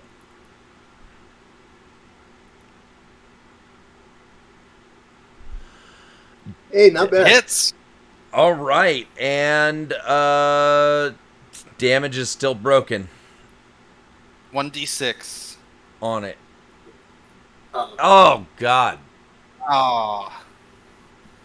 1 damage. Probably does not finish the bad off. It does not. The Acolyte tries to hit Bielage. That is going to miss. The other 2 now move in on the back line, if you will. One is attacking Torbold. One is attacking Nitro. This one's attacking Nitro. Misses. This one's attacking Torbold. And hits, I think, for 2 points of damage, leaving Torbold at 1 hit point. Hey, he's not dead yet. And Nitro, it is your turn. Nitro and Eli are up. Alright, so we're gonna start off with Nitro. Nitro is going to not be a fan of this beast guy being all up in his business. He's gonna pull out his long sword, and he's gonna roll that at 16, if I remember correctly, right? Yep, that's correct. 1 All right. Oh, I was gonna add luck to that, but I guess I don't need to. Hits. All right, cool. And you can add luck to damage if you want. I said any roll. Damage is a roll. All right, we're gonna roll luck. We're gonna add some fucking damage. We're gonna add some to that. Then we're gonna do D8. We're gonna add 2 luck to that. And you kill How's this 7 acolyte. sound? Nice. Suck it. All right, so let me minus. Oh, hang on. Let me minus the luck from this real quick. All right. And Eli's gonna fucking try and Hail Mary it again. He's gonna use his last charge of magic missile. So he's gonna try one more time and just, I guess, pray and see if it works this time. Has a 9? I have to check. I think that you need higher than an 11. I think that 12 is the first good thing. Yeah, 2 to 11 is a failure. Very unlucky. Okay. And every single time. Every time. It's okay. That's fine. The first couple of things you did And with the then rig were that'll- awesome, but yeah, after that it's been Yeah. rough. Just for rolling garbage. Even if I roll luck afterwards, it's like, nope, this sucks. So, all right, that'll end my turn. Okay, Kroll, you're up next. Second verse, same as the first. Poke him with the stick. No, god damn it, get back down there. And I don't This think time he's it's expecting it and pushes it out of the way as the 10-foot pole comes towards him. Beastmen, this one's going to try to grab Bielage. Oh, damn. Succeed. Bielage, roll a strength check. And then probably a reflex save. We're all gonna die. I mean, I think we all resolved to this. But fuck. We're all gonna die.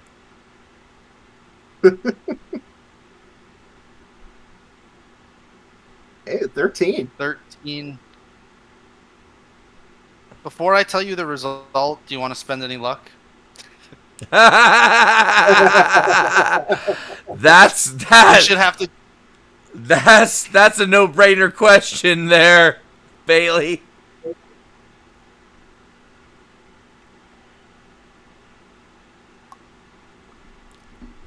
We cannot hear you, Bailey, are you muted? Not muted. Yeah, I know she's not muted because we can't Bailey see would the like icon. to spend 2 luck. Bailey would like to spend 2 luck. Are you sure? 2?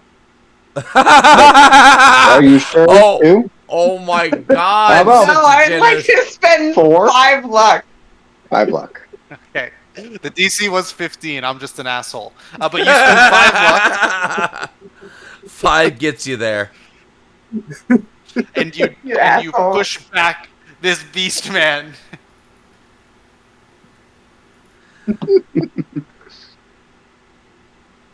As he attempts to wrestle you and throw you into the pit. I want to say, I'm going to take a quick interruption while you're moving on to the next thing. Just as an evaluation of the system itself, luck expenditure is not emphasized as much as I think it should be. I can That's see probably that. my bad as the judge. Honestly, I mean, I didn't understand how important it was, so therefore I didn't explain to you guys how important it was. That's something I would definitely make sure I emphasize next time I teach people to play this game. But Eli, roll a strength save. Yeah, no, go ahead. I'm sorry, Dave. I'm trying to keep things moving because I No. You're No, you're good. You're good. Eli, roll a reflex save.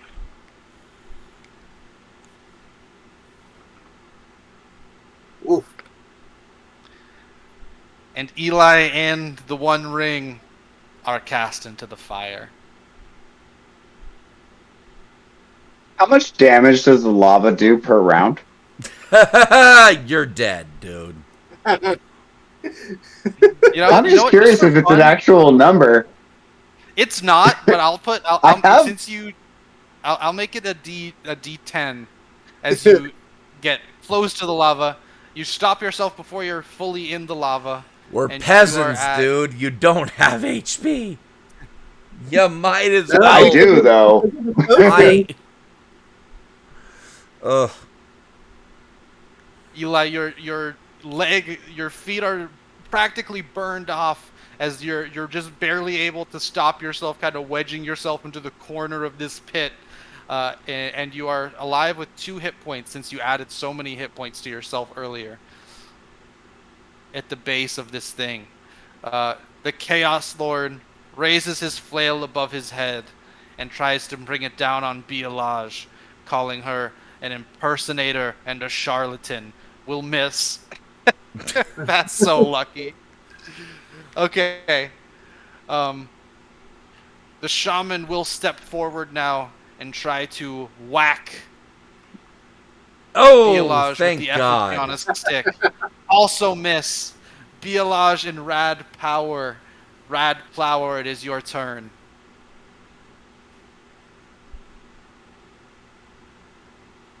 Rad Flower. That's a cool name. I'm just gonna say that. Rad Power is a cool name. They're going to stay in the same spot they're in and make those attacks. and there we have Bailey providing Joe's direction.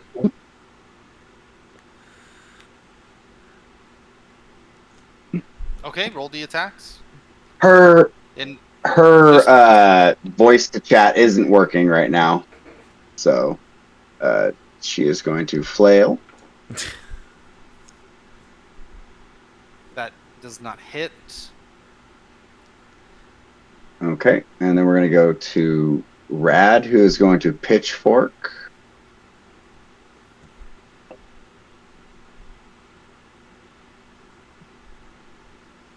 Yay, pitchfork. I don't think a 9 hit. Now, she is frustrated. I apologize. Torbold, you are at 1 hit point. You got slashed with the claw last turn, and that acolyte is in your face. What would you like to do? All right, there's no attacks of opportunity in this game, right? Yep. Correct. All right, so I'm gonna back off slightly, and then shoot the guy who was in my face.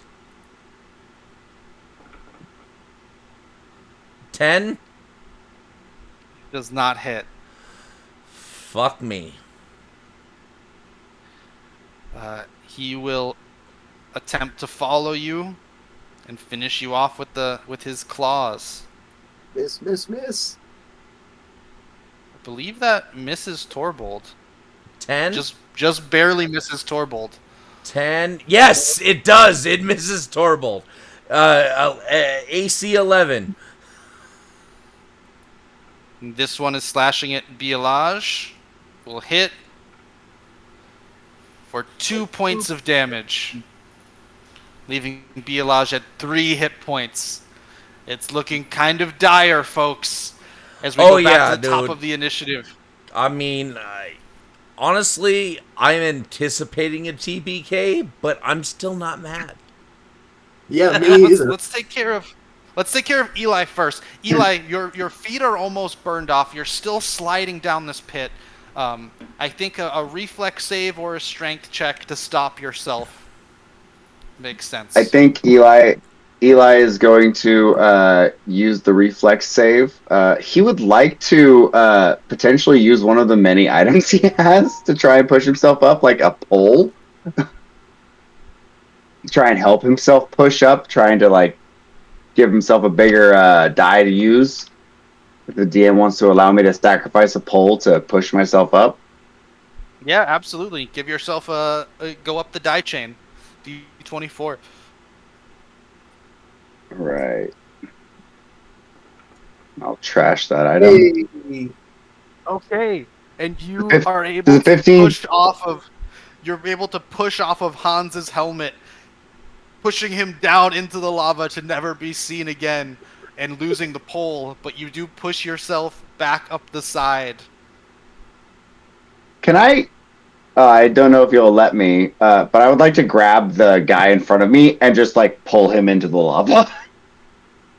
Strength I check. don't know if you'll let me because I'm a peasant. I'll do a strength check. And you know what? Go up the die chain one because he's definitely not expecting this. Never mind. His ass is roasted. His goose is cooked. Just fucking just suplex him into the lava. All right. Nitro is going to see Eli over there being all that he can be, and he is going to try and save Eli's grandpappy. And he's going to attack this guy right here. And he's going to Okay. spend his last 3 luck on this roll.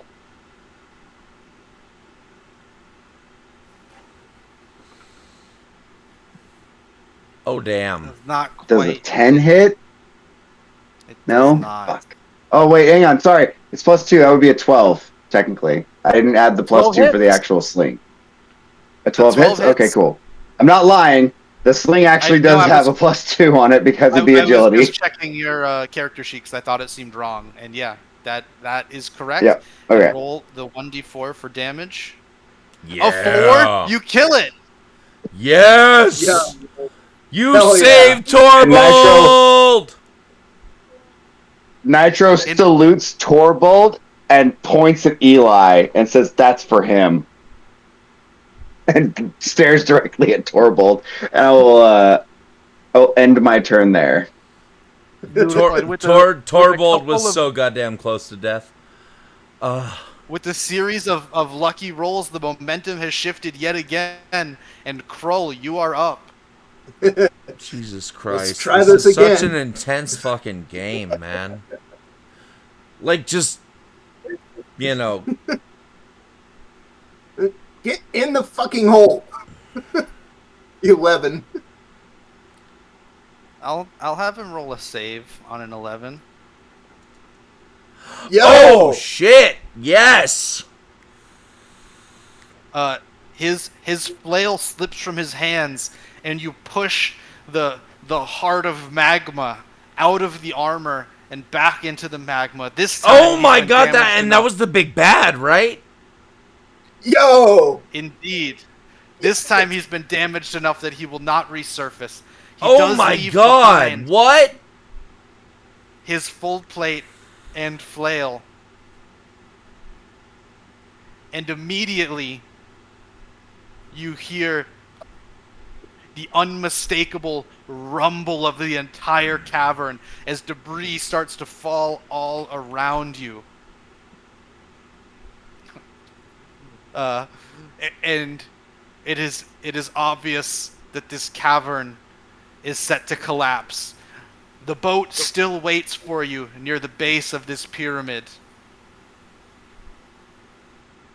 And it is the Beastmen's turn, who are going to spend this round kind of cowering as an earthquake is taking place around them, and they cannot believe the Chaos Lord has been overthrown in his own sanctum. The shaman is cursing and yelling to the pit, begging. He runs back to the pit and begins cursing, begging the Chaos Lord to rise again. Bailey, what are Rad and Bailage going to do?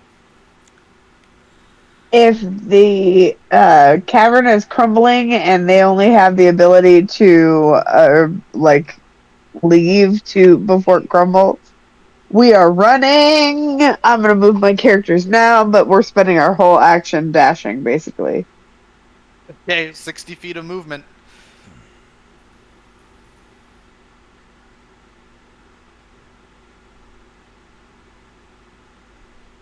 I can move you for you. It's probably easier. Ah.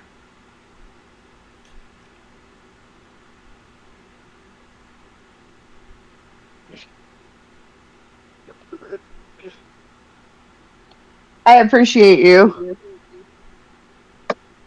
As Biolage and Rad immediately just start booking it away at maximum speed. Torbold. Torbold is going to move 5, 10, 15.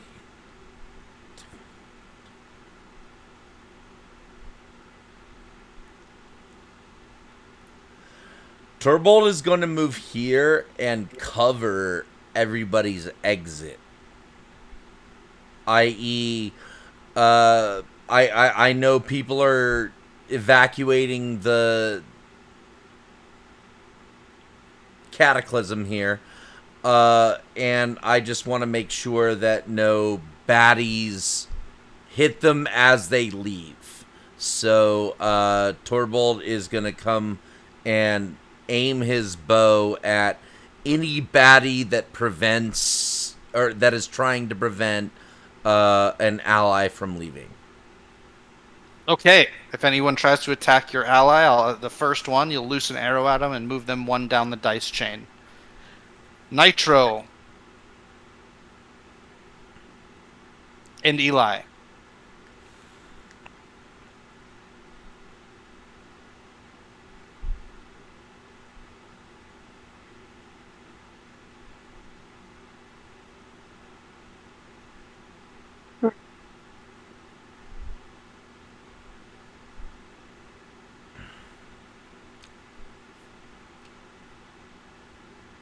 Okay, Eli, you stop to loot the. Hold on.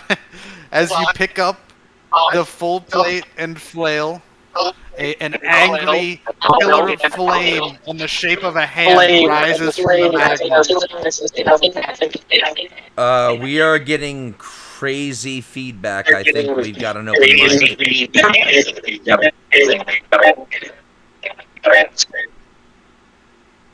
There we go.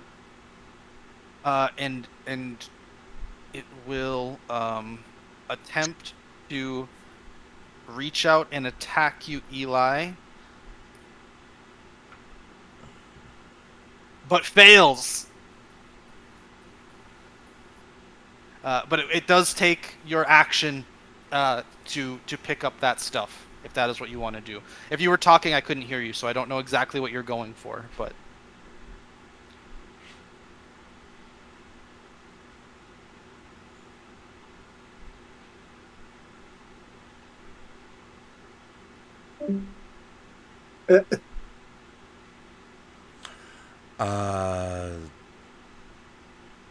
Did we lose them? We lost Bailey, but Vex is still in there. Showing unmuted, but we can't hear you if you're trying to say anything.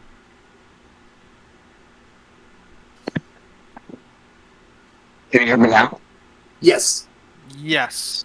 Okay. I will just say that was a good place for me to drop an ad. Okay. So what I wanted to do is it was 5 feet to pick up the items, and then I still have 25 feet of movement. So I just want to pick up those items and then finish my movement. Okay. So go ahead and move your last 20 feet there. All right, 5, 10. Okay. Right there. That's where that ends. And then Excellent.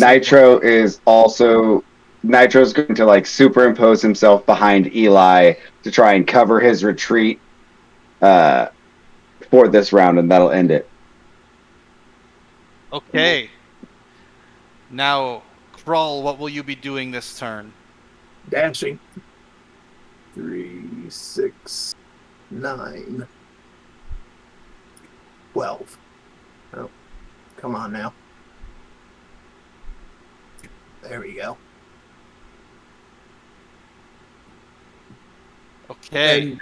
And, before taking off, he's just gonna look at Torbold and be like, "Come on, man, let's get the fuck out of here." One beast man steps forward and tries to grab Nitro, but will be doing it a step down the dice chain as Torbold looses an arrow at them to interrupt their attempt. Do I roll that? Nope. I think that just happens. Okay. And it fails. I rolled a d16 and definitely fails. And the other Beastman is cowering under all of the rubble and just kind of looks around for the easiest target to sacrifice, and goes and tries to grab this calf. And succeeds. And just because I love goofy shit, the calf will try to make a reflex save. It's like mountain goat style, kind of running in a circle around the rim of this pit, not quite falling in. Wow. I believe in you.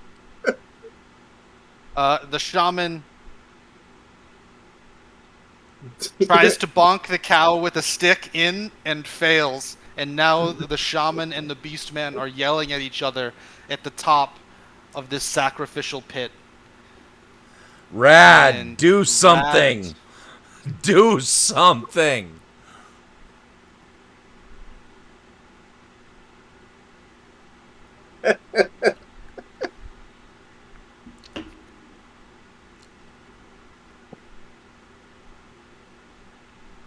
Rad.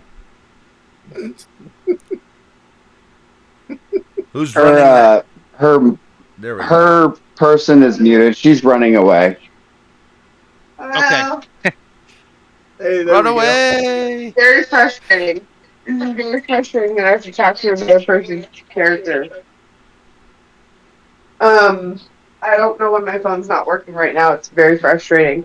Hey, so I would like technology to continue my characters running away, honestly. But Brad wouldn't definitely like to make sure she herds her cows. So she's gonna be like, Daisy, come hither. And she wants to run her cow over to her and then like either straddle the dare. Oh, is that where my cow is? Yeah, your cow just got suplexed into the lava pit. Yeah. There is no cow for you to summon. And then we're gonna run. There is no cow level. Okay, they run no cow level. Oh, that shouldn't have been as funny to me as it was. There is no cow level. Any viewers who get that, you're awesome. Yes, we love you if you got the joke. Torbold, it is your turn. Oh shit, it's my turn. God damn. I just want to say I'm having so much fun tonight. Yeah, this has been a blast.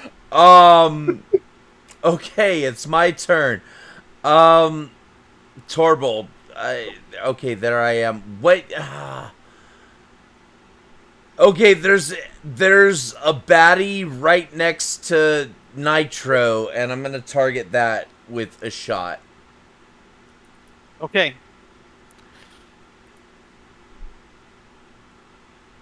That's a 10. Does not hit. Fuck. And you do have 30 feet of movement still. I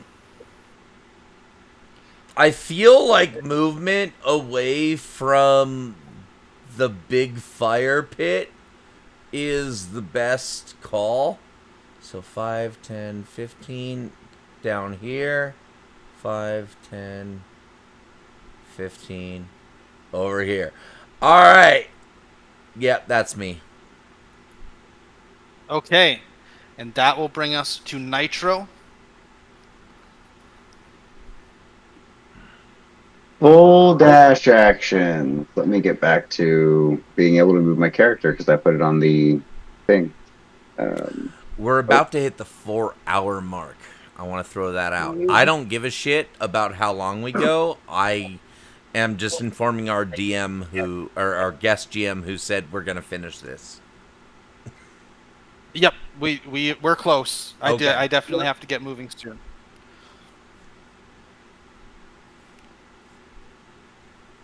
It's not letting me collect my characters.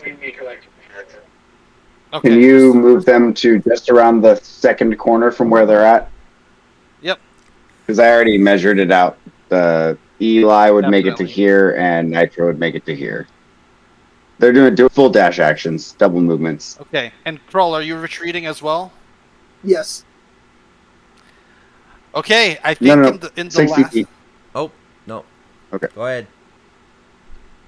I think in the last ditch effort, this Beastman is going to run and try to tackle Torbold Fuck. down the ziggurat.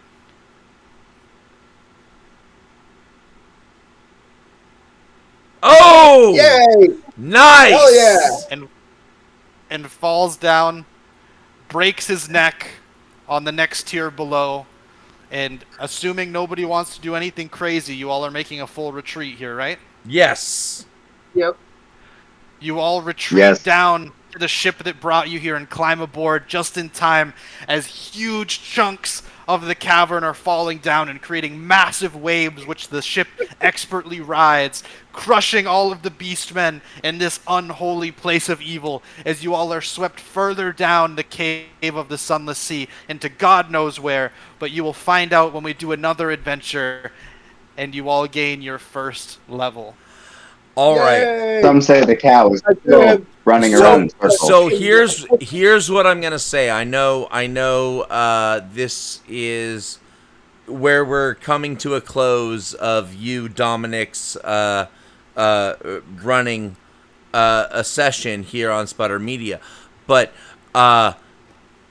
please tell me if I'm mistaken. I'm speaking for everybody here. We would all love to continue these characters, continue this game. We love this game. Yeah, 100%. I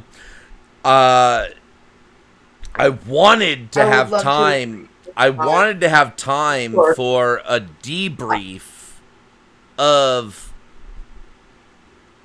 everybody's opinion of this game at the end of the session. I'm not sure that we have time for that.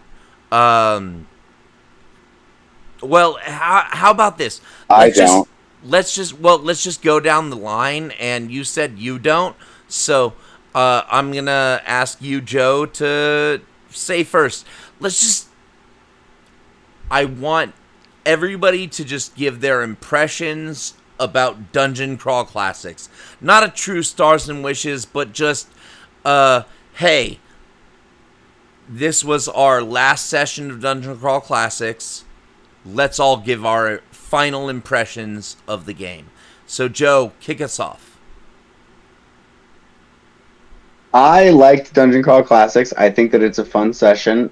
I think that if you're looking for the wacky, fun, deadly feels that are nostalgic for the first time you played a RPG back in the 90s, early 2000s, depending on when you got in, this is definitely a thing that you want to go for.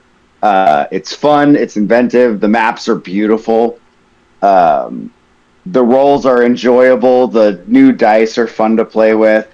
I think that Dom is a fantastic DM as far as letting people do wacky and crazy shit.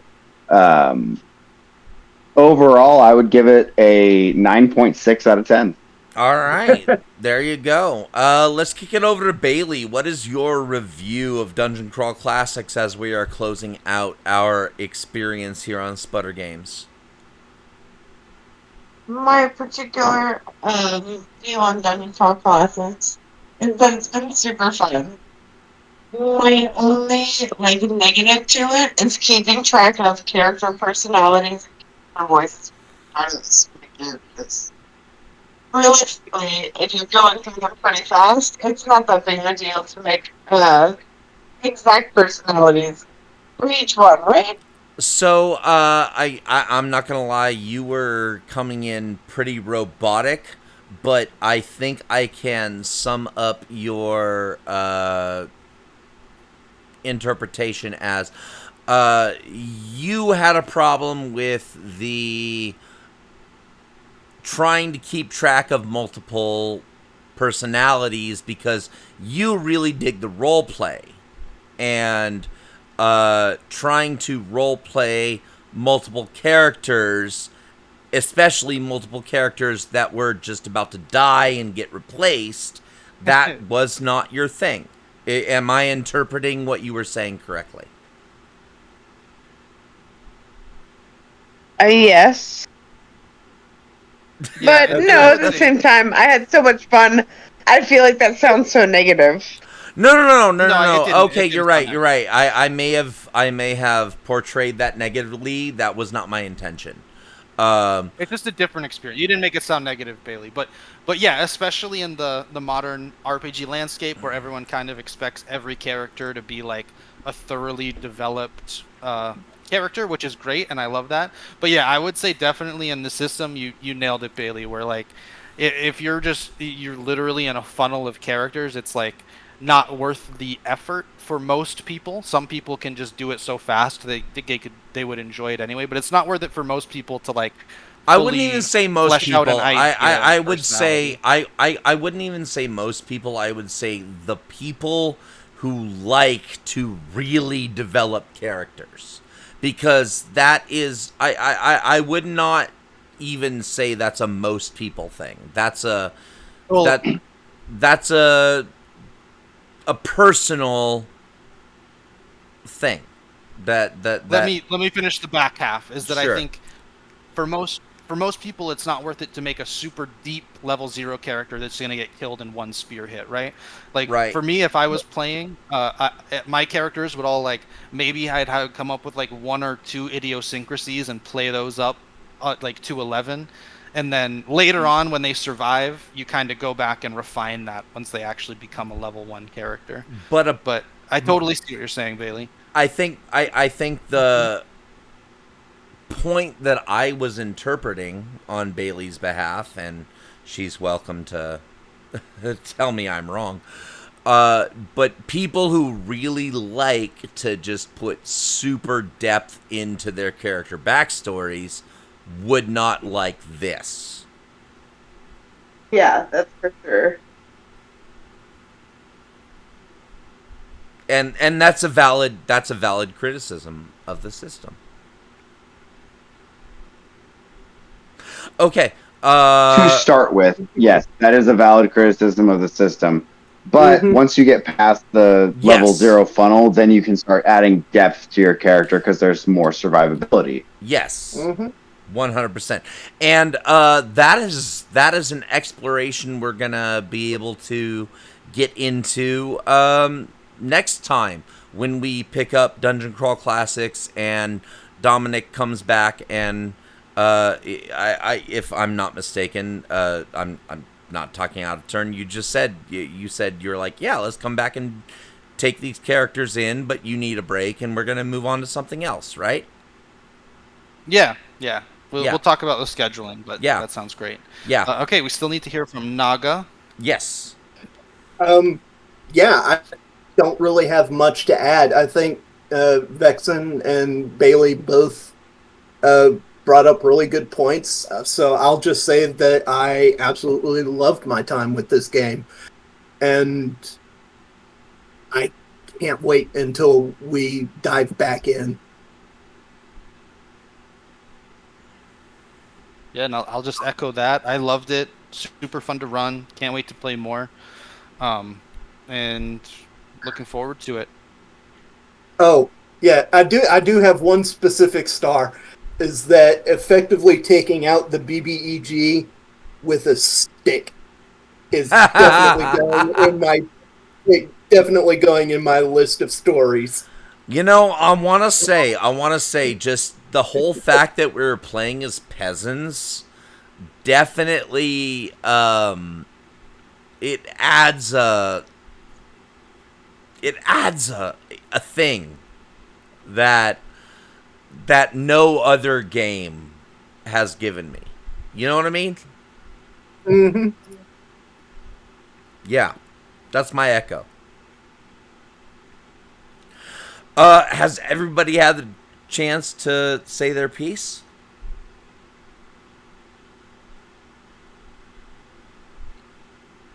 I think so, except for you, if you have anything you want to add. Nah, man, I think I've talked enough. Awesome. Well, thanks for watching, everyone. I definitely got a jet. Yeah, thanks for coming out, everybody. This has been great. This has been, I want to say, Good night, one of everyone. our best. This has been one of our best episodes. Not just for engagement, because I've been watching the numbers, but just like this has been a great session. And before we check out, I want to throw out to you. So it looks like next week we are looking at. Am I wrong, Vexen? Joe. Yeah, I'm gonna run roll for shoes. You're gonna run roll for shoes next week, yeah? Giving me time to prep for the next really big event, which is gonna be our run through Cobalt Ate My Baby. So tune in next week where we are gonna have Joe running a roll for shoes session. And we love you. Thank you guys for showing up. And everybody, go ahead and say your goodbyes. We're done for the night. Yeah, have a good night, everybody. Thanks for coming out. And bye, everybody. See you tomorrow, Sola. Yeah, no, and I am. Proxy goodbye for Bailey, who Discord has decided to take an absolute shit on her. So she also says goodbye for everybody and hopes you all have a wonderful time. Yes. No night, Echo Bailey's good night to y'all, because I love her as much as Joe allows me to, because we've been friends forever. All right, take care. Good night, y'all.